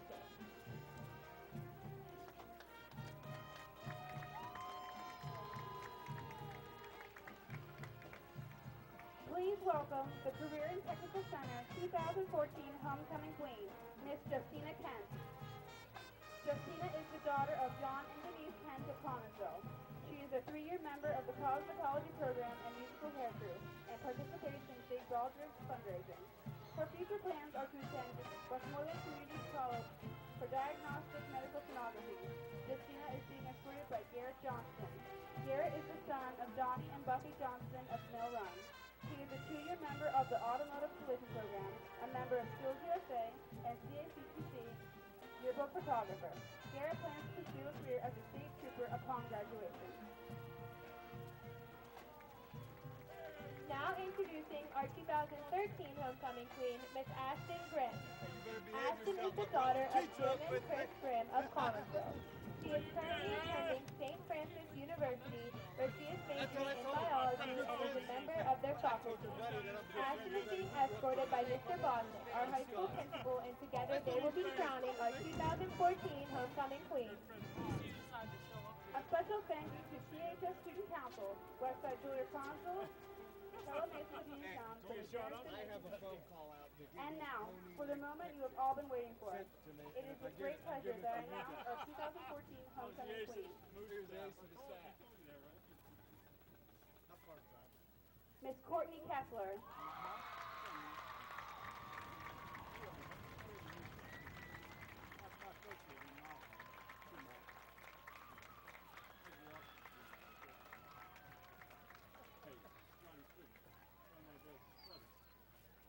Running 3 triples. Holy. His brother. My name's Rick Barati. TV production. Oh, dude, I teach 7th grade reading English. Oh, very nice.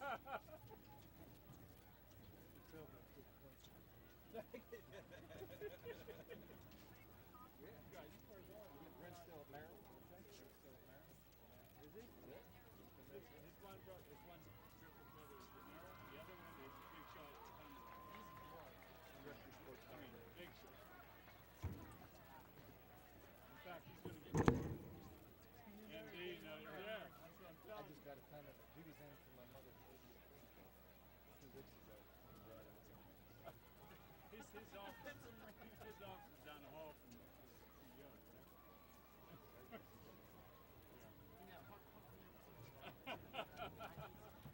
Hey, Richie, how you been?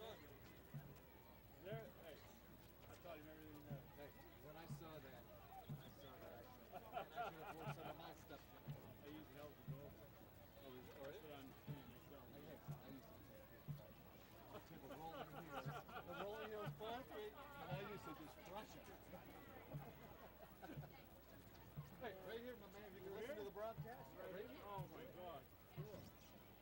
Real deal. Check the solo here. That's what I told me. He says, there's Plum guys right in my ear. Because I heard you talking about Mr. Staines, and I said I turned around and told him.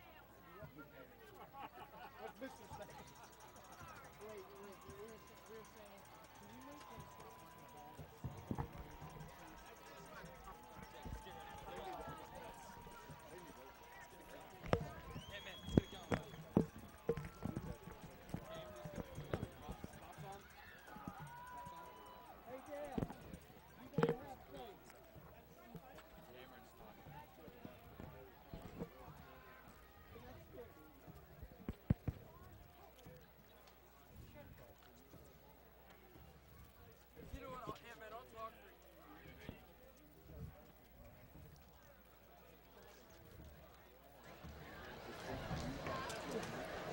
Welcome back to the second half here in Connellsville.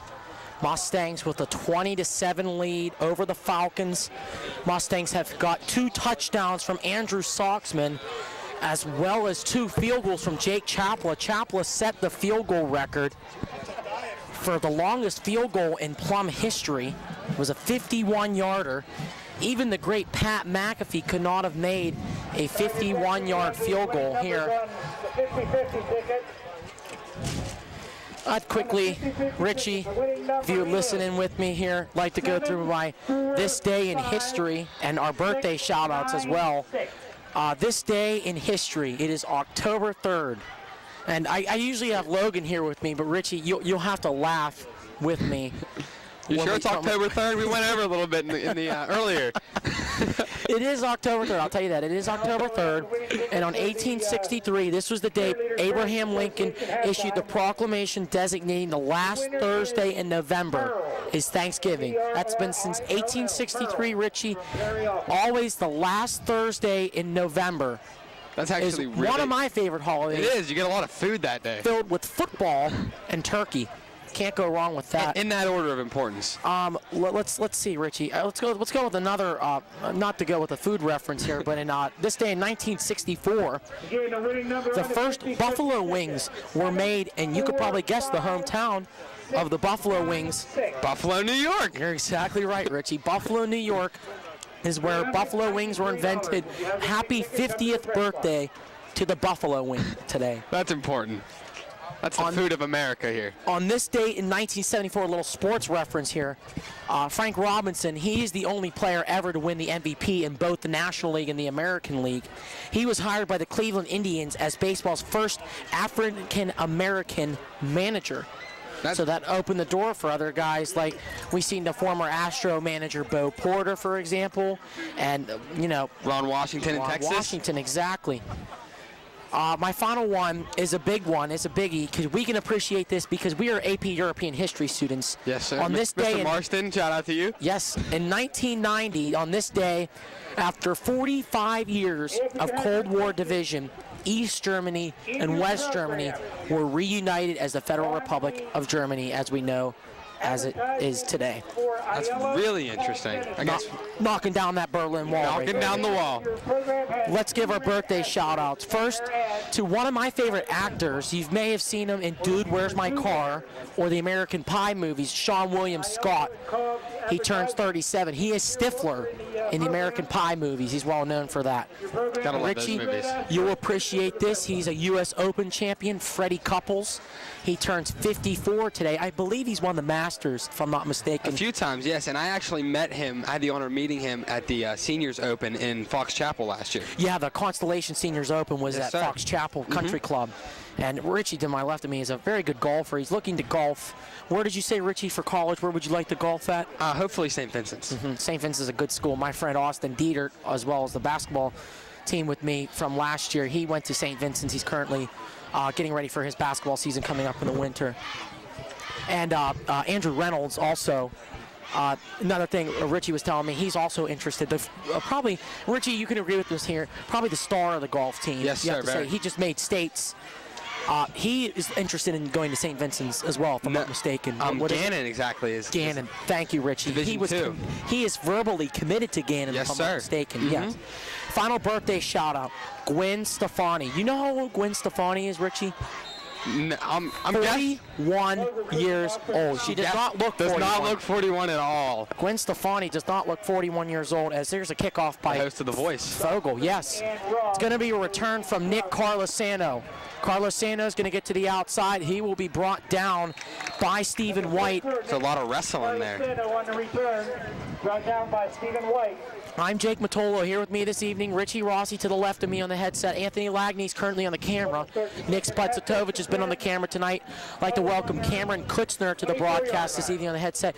And don't forget the real deal himself, Mr. Rick Barat, the mastermind of the Make-A-Wish Telethons at Plum. Plum will start their first drive of the half from the 24-yard line, first down and 10. As we had stated, Mustangs in the lead, 20-7 over the Falcons of Connellsville. They are going to start with Soxman in at quarterback. He'll take the snap. Soxman runs to the left, and he had a hold of the outside, but he was brought down. Nice play on the outside by the Falcons defense. Gives Soxman 1. And Jake, we've seen mixed success for the Mustangs out of that pistol offense with Soxman at quarterback. Absolutely, but I have to say, Richie, for the most part of the evening with the 2 touchdowns coming on, being on that pistol play, you have to look at it in terms of touchdowns too. I totally agree with you that it's been a little mixed in the outcome, but with the touchdowns, Mustangs have got both their 2 touchdowns on that play. And we've seen the diversity of the Mustangs offense tonight. We've seen that pistol offense, we've seen the option run, we've seen a couple fly routes, we've seen everything. You don't know what you're going to get. Well said. 2nd down and 9 from the 25-yard line. Soxman takes the snap, handoff, goes for Carlosano up the middle. He'll keep moving his feet. Nick gets to around the 29-yard line. He'll get 4. It's going to be a 3rd down and 5. And Jake, we've seen a great diversity of Mustangs running backs being used this year. Between what, 5 or 6 now? Yes, yes. Carlosano's been carrying it majority of the game so far in the backfield, along with Kevin Brown and obviously Andrew Soxman too. And we've definitely seen them pick up the injury due to Nick Coxon. 3rd down and 5. Fuhrer is back there in the pistol. They like to call it their shoot formation. Carlosano to his right. Carlosano probably going to throw a block here. He will. Fuhrer to throw. Fuhrer looking, finds his receiver, Philip Marr. First down Mustangs, Philip Marr's first catch of the evening as he gets to the 30, make it the 40-yard line. And Jake, that's a hookup we've heard a lot this year, along with Ashton Dieter, obviously. Patrick Crossy, too, another notable receiver out there for the Mustangs, as they will give Philip Marr, I think, 10. First down and 10 at the 38-yard line. Fuhrer takes a snap, handoff for Carlosano up the middle. He's going to be brought down by 58 Dylan McCray. Definitely got to hope this running game picks up in the second half like it did in the first half. Definitely. Mustangs trying to figuratively put the nail in the coffin here to begin this second half. They're up by 13, 9:48 and counting remaining in this third quarter. With the way the defense has been playing so far, I think another touchdown might do it.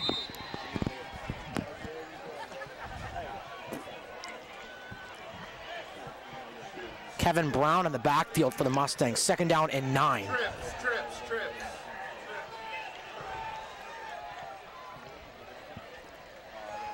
Fuhrer handoff to Kevin Brown, and he's going to be stopped at the line. Going back to what Richie said, their running game, if you do recall, I think it was the first quarter, their entire defense was trying to tackle absolutely the running game, and they couldn't do it. It's a very good point, Spud.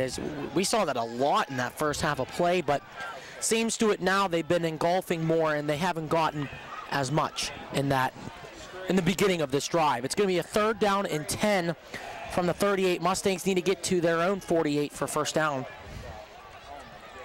Fuhrer takes the snap. He will throw. Oh, there's pressure. Fuhrer's in trouble. Fuhrer's going to roll out. He's going to throw. Does he have Crossy? No, he doesn't. It's incomplete. Crossy may have stepped out of bounds on that play, so even if he came back in and made the catch, it would have been an illegal touching penalty. But it's a 4th down, and we will see the Mustangs' first punt of the evening. And Jake, we've seen, like, the Mustangs' running game has been similar to the Steelers in that they have the power running backs like a LeGarrette Blount. They have that in Nick Carlosano. And then you have, like, running backs like Le'Veon Bell and Kevin Brown, Nick Cox, and the more the finesse backs. Good word. Good word. Nolan to punt. It's a high punt. Very Fair high. catch called. And the ball is loose. Mustangs got the ball. Mustangs ball. That is huge. And that has been the story of the game when the Mustangs with those turnovers. The 5th turnover of the game for the Falcons results in a fumble. Ronnie Amato recovered the fumble at the 33-yard line. Good play there by Ronnie. Mustangs get the ball at the 33-yard line, 1st down and 10. And as Spud said, that is a huge momentum changer to start this first half. Or excuse me, second half. And Jake, if you recall, Ronnie Amato actually forced a fumble against Kiski last week. Correct, Rich. That's a good point. Ronnie Amato will recover. Well, he will force or either recover his 2nd fumble in 2 weeks. Good play by Ronnie. Will go back to work. Kevin Brown gets the carry. He will get to the 30, and he'll be stopped there. And it was like nothing even happened. Come almost equivalent to a 40-yard pass play for the Mustangs. Yeah. And we've seen a lot of muffs and mishandles by the Connellsville special teams today. Yes. Couple kicked balls. Yeah, the beginning kickoff even. Exactly. It's a great point. First kickoff of the game, they fumbled the ball and almost was recovered by the Mustangs, if we recall earlier in the game. Fuhrer, handoff for Brown. Brown to the outside. Brown has the speed, but he's not going to get back to the line of scrimmage. Great defensive play right there. That was 24, Stephen White. And if I'm the Mustangs coaching staff, last year, Kevin, he would just run parallel with the line of scrimmage. And now this year, he's pounding it up the middle. He matured a lot over the season. I totally agree, Spud, because we saw, like you said, Kevin was a little bit, you could almost say timid to make that move up the middle, but now we see him stutter step, and Kevin could deke out pretty much everybody in this conference right now with the way he's been playing at running back. Flag on the play. No, excuse me. We have a whistle on the play. It's going to be a timeout for the Mustangs. So they're down to 2 timeouts remaining. Score is still Plum 20, Connellsville 7. 7:08 remaining in this second half of play. And Jake, I think a touchdown here would be huge for the Mustangs. We're going to quickly pause 10 seconds for station identification here on the Plum Mustang Sports Network.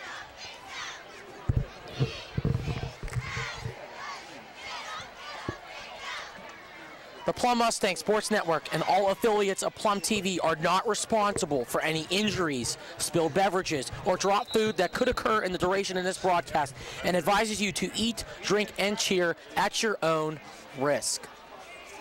Don't want to drop those hot wings. Trips right, 23 there. As we've heard, turned 50 years old today. Double move. Correct. Double move. Here we go. 3rd down and 7 from the 30. Mustangs are in the chute. Fuhrer takes the snap. He's going to throw. He's in trouble. And he's going to be brought down at around the 34-yard line. It's going to be a sack of 4 yards. And Jake Chapla will try another field goal. As the tacklers led by DeMarco. Is this going to break his other one? Brings up 4th down. We'll see where they set up. The ball was placed on the 34-yard line. Chapla. And again to attempt a field goal. He will try a 51-yarder, which he has already made in this game that set the high school kicking record at Plum, beat Pat McAfee's record. We'll see if he can do it again. Here's a 51-yarder from Chapla. It's a line drive kick, but unfortunately this one is going to be wide right, but we have a flag on the play. If this is a personal foul roughing the kicker, it'll be an automatic 1st down for the Mustangs. And this would be huge.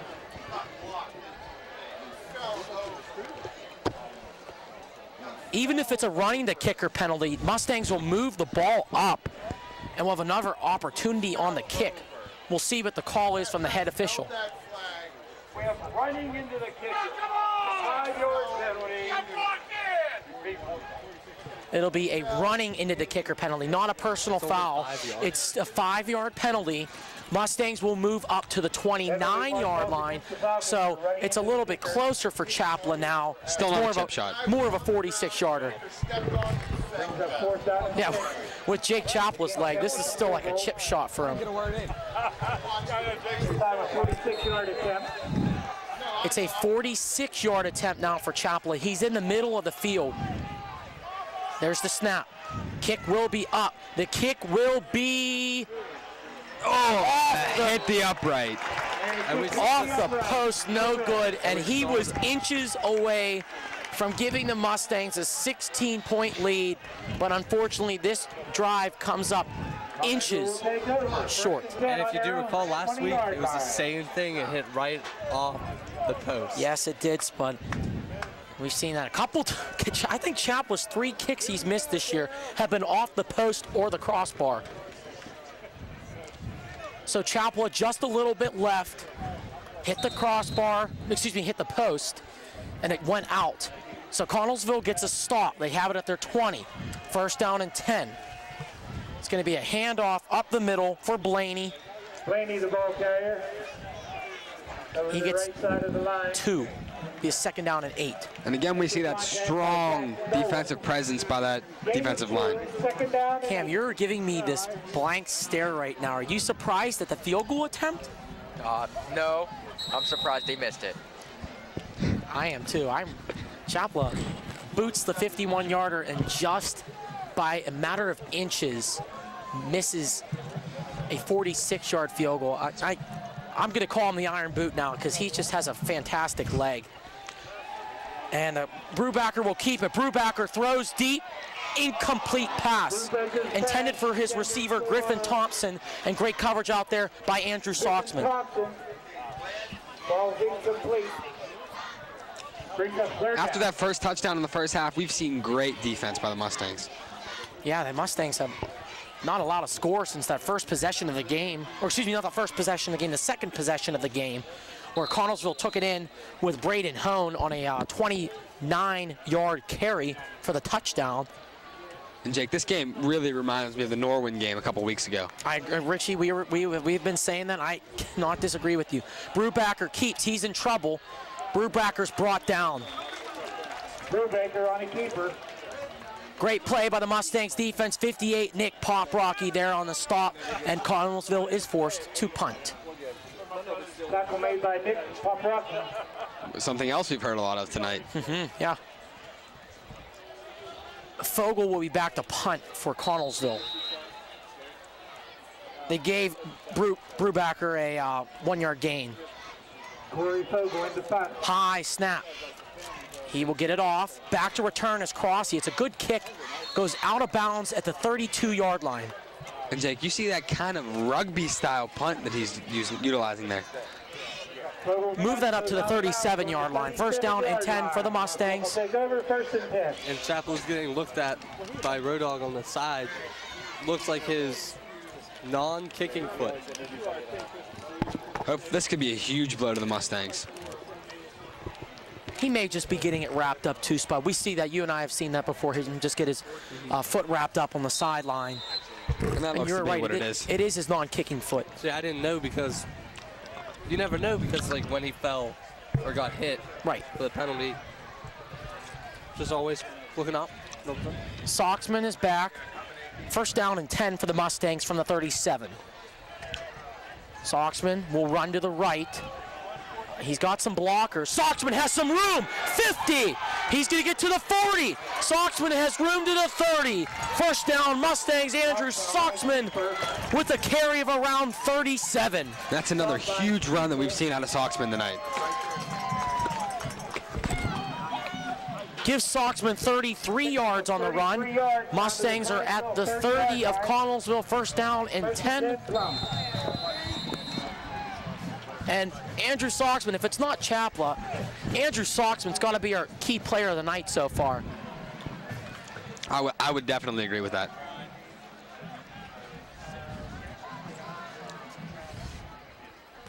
We have 106 running yards. Good stat there, Spud. Handoff, Carlosano lunges his way forward. Give him 2, 2nd down and 8. At least that's what I think Barack was trying to tell you. Yeah, make that 106 rushing yards for Andrew Soxman. Soxman has 106 yards rushing and 2 touchdowns tonight. And that's straight from the source, Mr. Rick Barat, who looks like turned into a statistician now.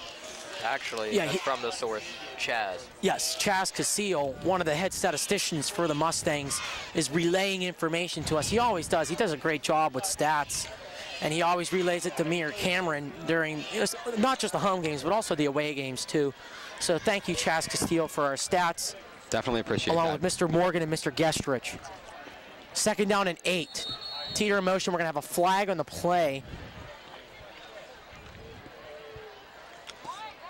Some laundry on the field. Might be a delay of game on the Mustangs. Yeah, they're backing up. It did look like.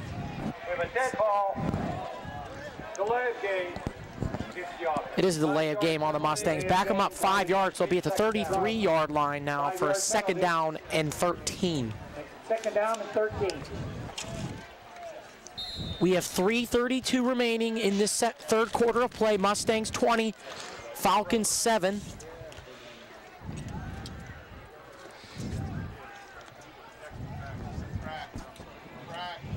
Fuhrer takes the snap. Fuhrer has time to throw. Fuhrer over the middle. Pass completed to Zach Nolan at the 21-yard line. Flag on the play. Slides down just outside the 20-yard line. Here's the flag on the play.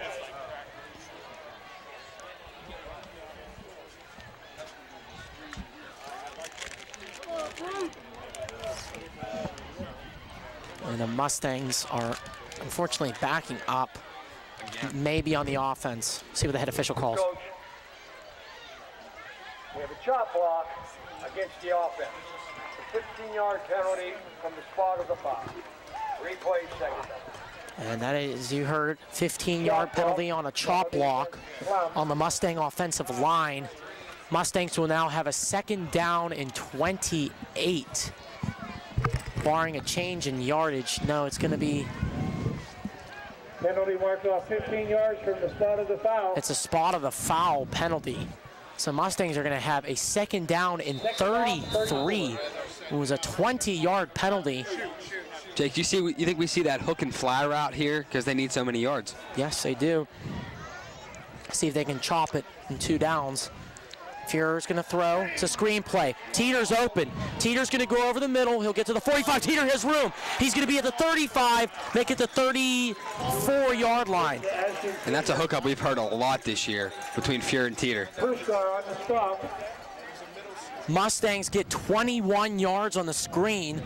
It's still a long 3rd down. It'll be a 3rd down and 14 from the 34, but they are back in Chapla's field goal range. A lot better than a 3rd and 34. Much more manageable. I agree with you, Richie. So what kind of play you think we see here, Jake? I think the Mustangs are going to go with a pass here because Fuhrer's been very consistent in finding his receivers here this evening. So I think the Mustangs are just going to continue to go with the pass here, maybe to Patrick Crossy. Snap. Fuhrer fakes the run, runs to the outside. Fuhrer going to throw over his intended receiver, Patrick Crossy, and a flag on the play. And it looks like that was a late hit on number 1 for Josh Cree. Yes, it was good. For Crosby. There's a flag on the play. And just so you folks at home watching right now, that is the coaches behind us yelling. Not us. Yeah, and not us. Just a disclaimer right there, folks. Yes, and the parents in front of us also. Yeah, we are right. Viewer discretion is advised. We are right in front of the coaches. For Connellsville, who seem to be highly upset with that call. Or their player, one of the two. Or the player, that's what I was just going to say. 15-yard penalty for the Mustangs. It'll push them to the 19-yard line. The Mustangs are back in the Heinz red zone. Get your thick and rich Heinz ketchup. Any place ketchup is sold, preferably at your local Plum supermarket. Definitely. That penalty was huge to keep the drive going. Oh, I agree, Cameron. That penalty right there on the push by Cree, a little bit iffy, but it seems like Mustangs will benefit from that call for now, as it looks like Nick Robb will go up the middle for around 4. Be second down and 6. And even if they don't score on this drive, they've basically had the ball the entire quarter. Which is another key, to kill an entire quarter rather than just a couple minutes.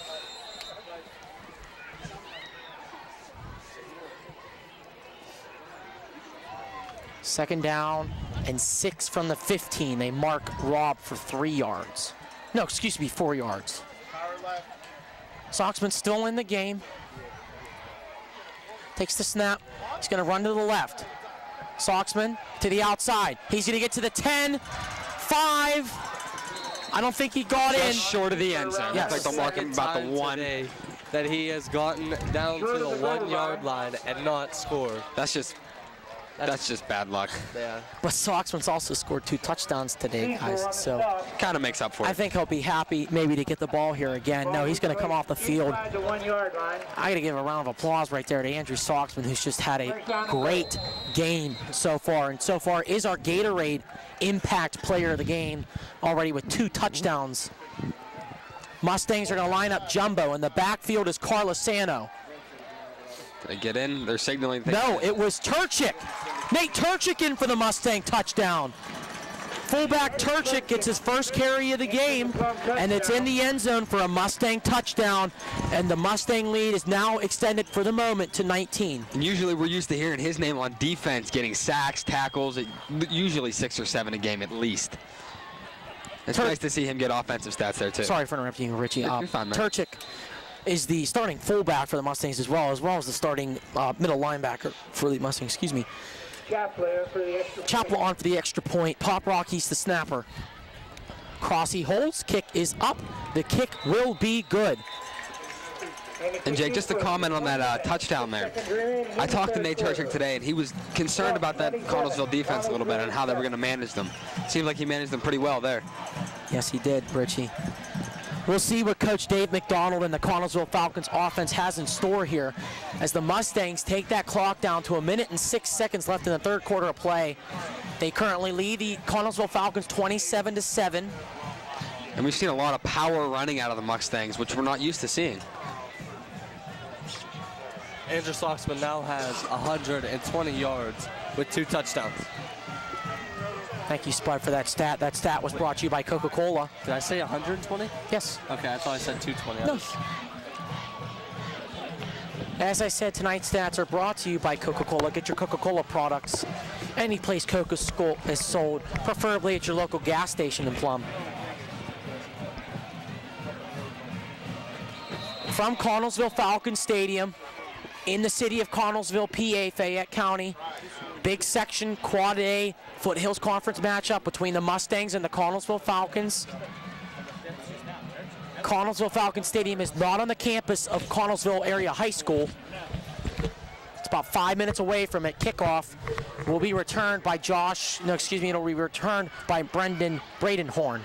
He's checked off the tackle As there. Home will get to the outside. Home will be down at around the 33-yard line.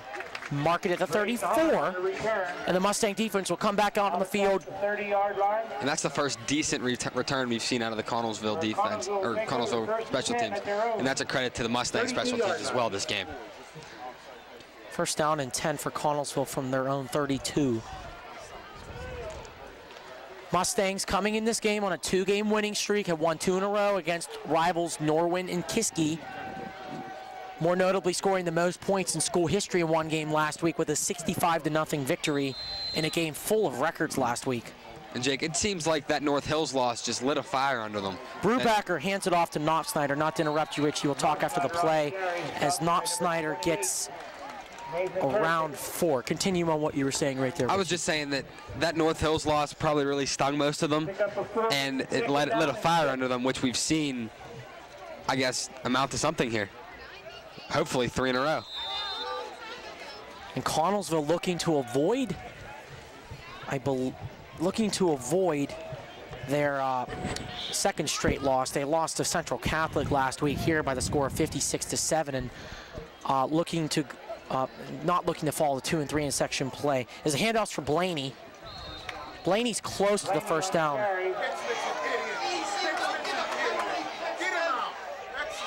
And we saw a little bit of extracurricular activities, but I don't know if the referee saw it. 81 Caleb Pittsman had kind of a jerky play right there and got in the face of Patrick Crossy. But Patrick Crossy's a very cool and calm and collected guy. Patrick's a very good friend of mine, close family friend. Patrick has a very cool head, and he did a nice job right there of preserving his anger and not taking a penalty there. It is the end of the third quarter here in Connellsville. Mustangs 27, Falcons 7. That's the end of the third quarter with the score. Thanks for watching here tonight so far on Plum TV and the Plum Mustang Sports Network for week 6 of Friday Night Lights. Plum looking to try to go to 4-2 and 4-1 in section play.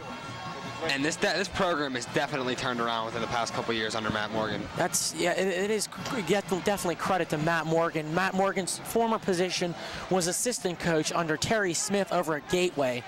He brought some of his coaching staff, notably offensive coordinator Lauren Cooley, with him from Gateway to Plum, and we've seen in the last 2 years a remarkable progression from the worst in the East to probably one of the better teams in the East Hills of Pittsburgh. And we've actually seen a lot of support from the Plum School District in the students. Our student section has been getting bigger and bigger every game.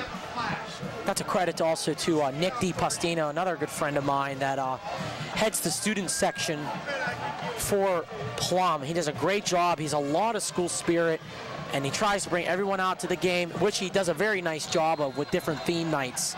And we have a loud student section, I'll tell you that. 3rd down and 2.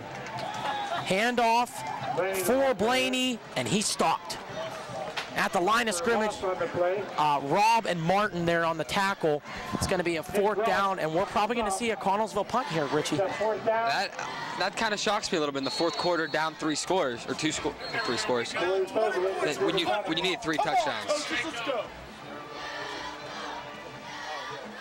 And that escalated quickly, okay. If you didn't hear right there, it was a random fan really upset. Yeah, seems like very upset. at the Connellsville coordinators. Our crew right here heard that, and that was pretty comical as we have a timeout on the field. Well, you also got to see part of him on camera, too. Yeah, you did. As he just Buckley walked in front of it, not even caring. That's the price you pay for being outside, I guess. Jake, while we have a second here, I want to commend you again on another great game. Oh, thanks, Richie. I appreciate it. I got a great crew here with me. I'll mention I'm Jake Mantolo, here with Richie Rossi, Cameron Kutzner, Anthony Lagnies, and my good pal Nick Spudsatovich here with me. Well, notably my neighbor. He's just a beast pitcher as well for Plum Mustangs baseball team. Mr. Rick Barat is with us this evening, too. But he's slacking. And going back to Spud, he makes some amazing picks at first base. I can't disagree. They're not amazing. Yeah, he's kind of a tank of a pitcher and first baseman. And guys, Connellsville is going for it. Brubacher's under center. 4th down, handoff. Did he get it? It's going to be really close. It went to DeMarco. We have 2 different spots by both referees. It's really close, but I think they may give him the benefit of the doubt. No, Mustang's offense looks like it's going onto the field. Yeah, he's short. He's very short. Exactly. By about a football length, it looks like. Yes. The ref at the top of the field by the sticks, he was marking it by the first down marker. He was past the first down marker. He was about half a yard past the first down marker. Exactly. And then this other ref was so far away from the other ref, and it was weird. But we definitely saw the play coming towards him, so he probably had the better view. They are going to measure it. It is awfully close. It's very close. We'll have to see when they tighten the chains here. Did he get it? Yeah, it's a first. Yes, he did. First down, Connellsville. By a nose of a football. By the last little eighth of the football. So Spud and I were right. It is a first down for the Falcons. Chalk one up for Spud and Jake and not for Richie and Cameron right there. I don't want to be paired with Richie. But Richie's such a nice kid. Thanks, buddy. Appreciate it. You're welcome. You're welcome. All laughs here on the broadcast here because we have our senior crew here this evening. All of us are seniors, and we're coming in the home stretch of our final games of broadcasting high school football games. Handoff for Josh Cree. And if I could, I want to show everyone, man, if you would let me, I want to show everybody the Fighting Falcon with no head. Okay, now it has its head back on. And it is right there, and it looks like somebody's messing with it. Second down and 9. And that's just awesome. We're having a blast tonight, Jake. I have no background on why the Falcon is the motto of the mascot of the Connellsville area. That's what we need. Handoff for Cree, and it was a reversal play back to Knop Snyder. I'll tell you what, Connellsville has some really creative last names I've never seen. Eric Trent's helmet came off, so he's got to come off on the play. It's going to be a 3rd down and 7 from the 45-yard line of Connellsville. 10:33 and counting remaining in this game. Mustangs 27, Falcons 7. Jake, we see a lot of those weird mascot names in the Whippeal, most notably being Mars, the Fighting Planets. Now, I know this for a fact. The only 2 Whippeal teams with the mascot of the Mustangs are Plum, and can you guys maybe guess the second? I have not the slightest idea. I'll tell you right here. Oh, a sack of Brubaker. That is Zach Martin with a big play. The senior. Feature back to pass. He was pumped at school today about this game tonight. And whoa, he flew right through that line right there for the sack. You can always see on the football team on game days, they have an extra little spring in their step. Back to receive, Pat Crosby. To answer the question, Laurel Highlands Mustangs. That is the other Whippeal team with the Mustang mascot. I would never have guessed that. No, I thought they were the Rams. That's Highlands. And Crossy's going to return. Crossy, 25. Crossy stays on his feet. He's going to get to the 30. Crossy has room. Crossy's going to get to the 50. They have to beat the punter. He has so far. Crossy stays on his feet. The 10, 5, he's down to the 3. What a return by Patrick Crossy. Stutter steps, I don't know how many guys, and breaks how many tackles. I've lost my containment of excitement up here. And it's a 1st down and goal for the Mustangs. Jake, we see his dad down there on the sidelines, all smiles. Our team doctor. Yeah, I refer to him as Uncle Bob because he's like an uncle to me. We're really close family friends with the Crossies, my family is. And Dr. Bob is always down there on the field helping out with the Mustangs training staff, led by Road Dogg and the East Suburban Sports Medicine team. Shout out to them. East Suburban Sports Medicine is your official medical training crew of the Plum Mustangs sports. Soxman's in the game. Soxman will carry it. Is Soxman in? Yes, he is. Touchdown, Mustangs. His 3rd tonight. Yes, it is. Soxman runs for his 3rd touchdown of the evening, and the Mustangs are in control. Jake, I think that's the dagger right there, making this a 4-score game. Possibly put the nail in the coffin, as I like to say. Not literally, but figuratively, put the nail in the coffin. For the Falcons here. Chapla's on for the extra point. May I note Chapla's not missed an extra point so far this year. Knock on wood. Yeah, knock on wood. I agree with that statement. Kick from Chapla will continue to streak. It's good. I'm sorry, Jake. Go on there, buddy. And that almost went out of the stadium. Which we've seen a lot of. Yeah. 9:07 remaining in this game from Connellsville Falcon Stadium in Connellsville, Fayette County, PA. Mustangs 34, Connellsville 7. It is looking like the Mustangs are en route to their 3rd straight win and their 3rd straight conference win. With a win tonight, the Mustangs would move to 4-2 overall and with a 4-1 section record. When was the last time we could say that, Jake? Not in our high school days. Now, we're all seniors here, and the last team the last winning team for the Mustangs was back in 2010 under old head coach Frank Sacco.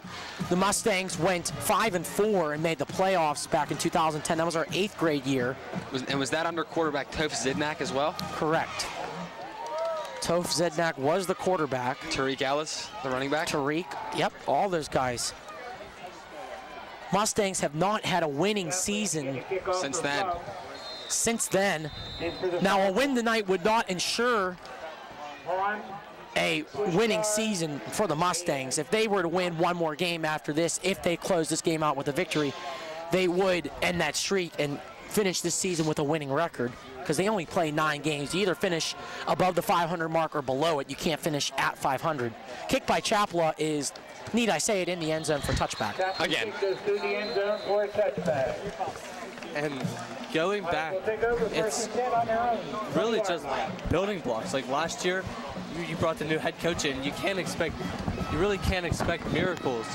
Like last year, they were this team struggled a little bit, but you saw glimpses where they were going to be a lot better team, and they had the potential to be a way better team than they were last year. And you especially saw that at the end of the season when they got the win in the 10th game. Handoff up the middle. I can't see who it is. We have a new quarterback. It's Derek Orndorff. I apologize if I didn't say that correct. Jacob Piesick on the stop.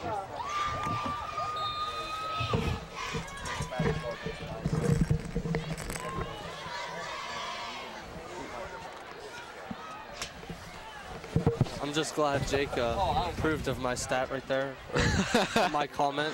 It always makes me feel bad when no one comments, because it makes me feel like it didn't matter. We love you, Spud. You know that, buddy. I know, but it's just my comments. We're all the comments. We're all like brothers up here. We bust each other's butts every once in a while. Handoff was to William Bell. Give Bell around 4. Mustangs are putting their second team defense in after that last play. And yeah, I think that last touchdown did it for the Mustangs. They are up by 27, 34-7, with 8 minutes and counting remaining in this game. Connellsville has a 3rd down and 5 from their own 25-yard line.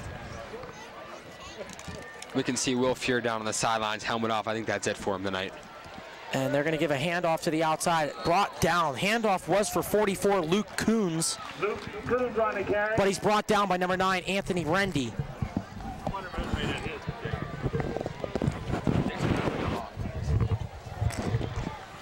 And Connellsville will have to punt. 4th down and 5. This is very impressive by the Mustang defense. They have, tell me if I'm wrong, but I'm pretty sure it was like they've given up 2 first downs this quarter. That's got to be close to it, Spud. Or even this half. It's darn close to it. And a timeout Mustangs. Yeah, I only think the Mustangs had 9 men on the field right there, so they wanted to call timeout and, get situated. Which you don't mind burning a timeout there. Yeah, I mean, not a bad call right there. You might as well get your guys on the field. Timeout. Jake, we've seen this Mustang defense locked down since that second drive after that touchdown. I didn't get my shout out yet to the keepers of the spirit down there on the sideline. Jake, you're always up here doing the cheers with them. Oh, I am, because they do a great job, and I know a lot of them know that I do it up here, and they know that I do the cheers, and I appreciate that they watch the broadcast and kind of listen to me. I appreciate that. Back to punt is Austin Pusker, the backup punter. It goes Crossy, who will not return it. Good idea by the Mustangs just to stay away from the ball. It's going to be down by 21, Dylan Knopf-Snyder. Jake, after that, we know they appreciate it too, buddy. They love you up here. 39-yard line of Connellsville. I don't think there's a person in Plum that doesn't like you, buddy. I appreciate you saying that, Richie, as Matt Goodland, the backup quarterback, is now in the game for the Mustangs. I think this is the right time to take Will out of the game. I think he's had a good enough game. Let's see. Take it easy. Good job, man. You have the number now. From the 39-yard line, Mustangs will start. Nick Carlosano in the backfield. Matt Goodland, the junior, is the new quarterback.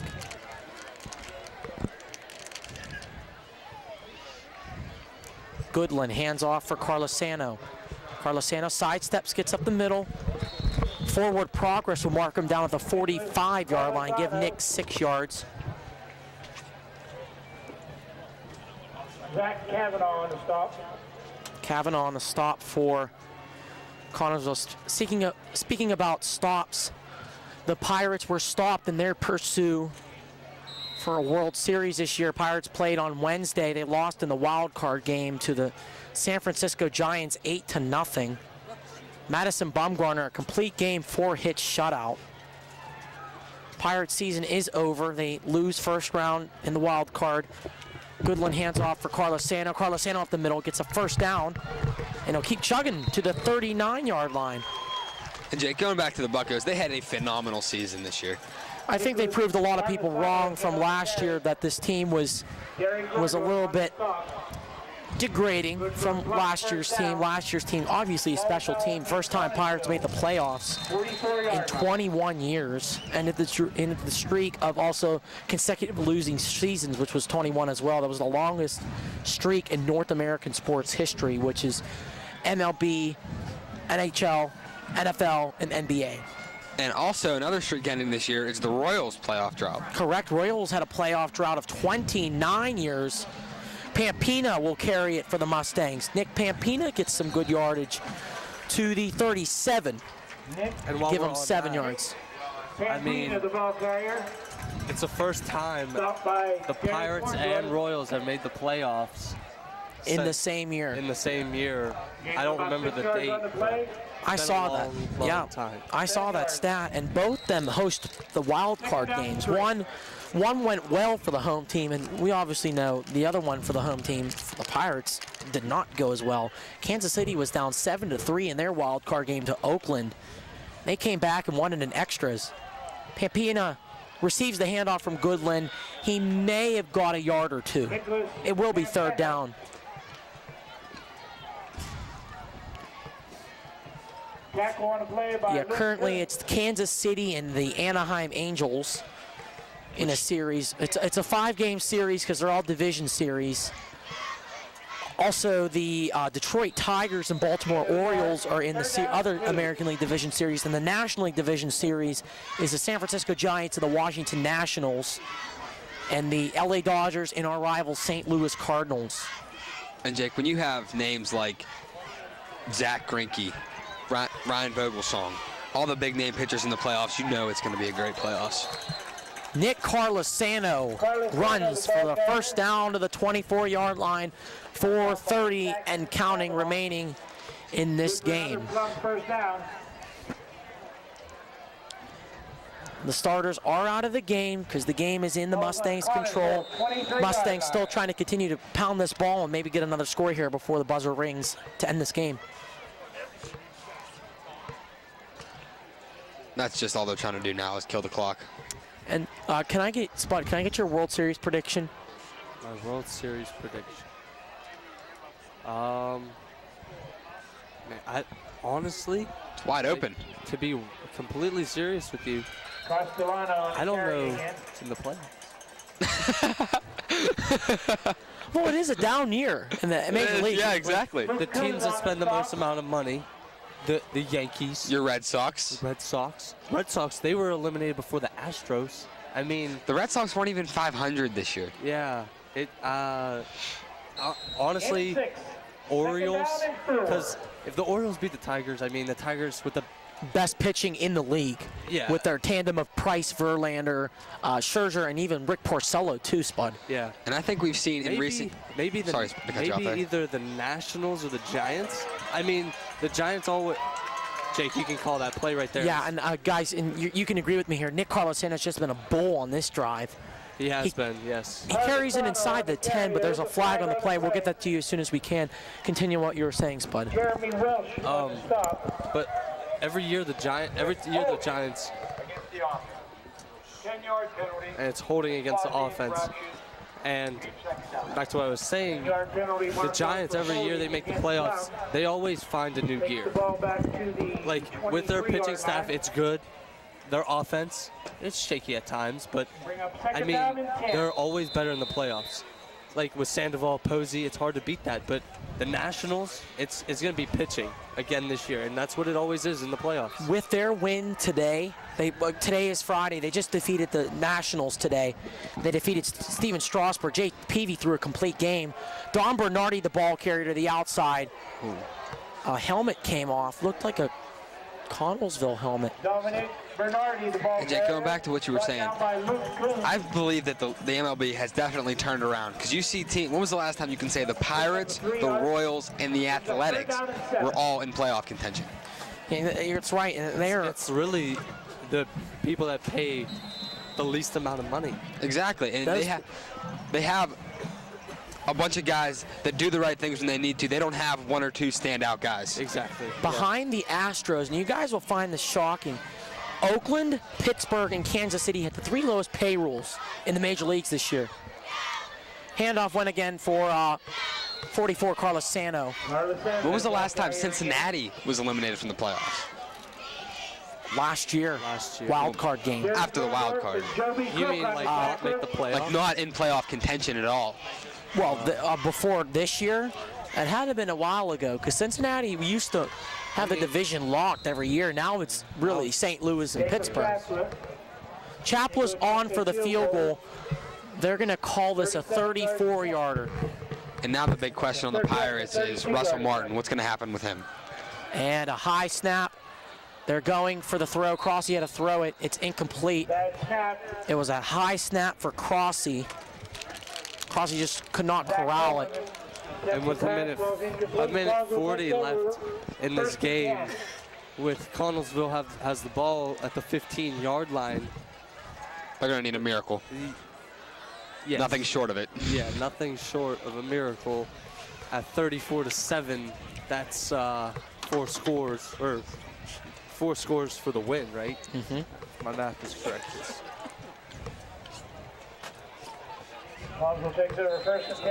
We may lose the picture for this next play. We apologize. You can't see the handoff was to the outside for number 32, William Bell. William Bell on the carry. We've seen the Connellsville fans start to pile out here. Yeah, a lot of them left at halftime. After the homecoming? Yes, after the homecoming, a lot of them left. And you guys, something interesting here. Mustangs move to 3-0 on the road this year. They have one more road game. It's a big one at Penn Trafford. We'll be there. Plum TV will be there to broadcast the big section game between maybe one of our biggest rivals, the Penn Trafford Warriors. They're 3-0, and the last time they've gone undefeated in 1 year on the road, you got to go back in the archives. Handoff 35, the ball carrier. Dust off the old record book there. Make it 32 again, actually, William Bell. We are under 45 seconds and counting. The schedule for both these teams next week, Plum is at home in a big section game against the second-placed McKeesport Tigers. That'll be for second place next week. I'll see you. And then also for the Connellsville Falcons, they will be away at Norwin, 7:30 next week at Knight Stadium in North Huntington. This will be the final play of the game right here. It's a handoff for Bell. Mustangs are going to stop him. And your Plum Mustangs improved to 4-2 overall and a 4-1 section record. That's the end of the game. With the and we finally see Mr. Barad get back on the headset here. He must have just finished up his gummy cherries. Mustangs win 34-7. Connellsville falls to 2-4 and 2-3 in section play. An unbelievable game. Mustangs give up 7 points in the first quarter. Since the 7 points they've given up, Plum has scored 34 unanswered points. And now we're welcoming you to our Coca-Cola post-game report live from Connellsville. where the Mustangs win 34-7. Spud, just a little bit quickly, your thoughts on the 34-7 victory this evening for the Mustangs on the road? Well, everything was clicking for the Mustangs. Basically, the offense, the running game, especially with the Wildcat of Soxman, led by Soxman, it's really hard to stop. And with all the different looks that they have, it's really difficult. Yeah. And with him having 3 of the 4 touchdowns, that's big. It shows. Thanks, Spud. I appreciate being with us as always. Richie, your thoughts on tonight's victory? I mean, after those first couple hiccups at the beginning of the game, everything seemed to click for the Mustangs. They played great on defense. Both offensive and defensive line looked great tonight. Will was barely touched after that first one that might have hurt him. And they played a great game. Mr. Barat, your thoughts? Thanks for inviting me back on the headset so quick. But I get it, though. You guys should be on the headset before me. I trust you. Like I said during the pregame, guys, I'd like to see Plum establish the run. They did that. The game almost went identical to the Norwin game. Started off, Plum got a little behind the 8 ball, down 7-0, scored 34 unanswered points. Sets up a huge game next week against the McKeesport Tigers. And with Altoona winning tonight right now, 10-0 over the Latrobe Wildcats, it appears that Plum, if they're going to get a home playoff game, they're going to not only need to beat McKeesport, but they're going to need to beat McKeesport by 10 points to hold that second place tiebreaker advantage before they play Penn Trafford. So not only does Plum have to win next week, which they're very capable of doing, they have to defeat McKeesport by 10, and then they will win the tiebreaker. But kudos to the Mustangs tonight. First time I've ever been out to Connellsville. I've never been to this stadium in the 18 years of videotape. Connellsville started off really well, but Plum again running the ball. Will Fuhr stretching the defense, and Andrew Soxman just running the rock. I think he finished with 120 yards rushing. So great performance all around by the Mustangs. And Barack, going back to what you said about the stadium, it reminds you a lot of the Wolverine. It does, honest to goodness. I've never been here before. I don't know if, Nick, if you guys can zoom out at all on the camera, but if you look behind, it's technically the home stands, it does look like Wolverina. There's houses all around us right now. It's right in the middle of a neighborhood. It's almost like a little bit of a combination between Kiski and Woodland Hills with the blue, I mean, obviously no stone bleachers like it used to be at Wolverina, but as the Mustangs now are leaving the field, really good game by the Mustangs, and looking forward to next week's game against the Tigers. Couldn't be more thrilled about this team this year. Mustangs improved to 4-2 overall and a 4-1 section record. Please be with us next week as we are home against McKeesport in a big, and I mean big, Quad A Foothills Conference section game for terms of second place and first place if the Mustangs were to win next week against McKeesport. On behalf of myself, Mr. Rick Barat, TV Productions teacher at Plum Senior High School, Richie Rossi, Anthony Lagney, Spud Satovich, Cameron Kutzner, I'm Jake Witolo saying good night from Connellsville, Falcon Stadium. See you next week.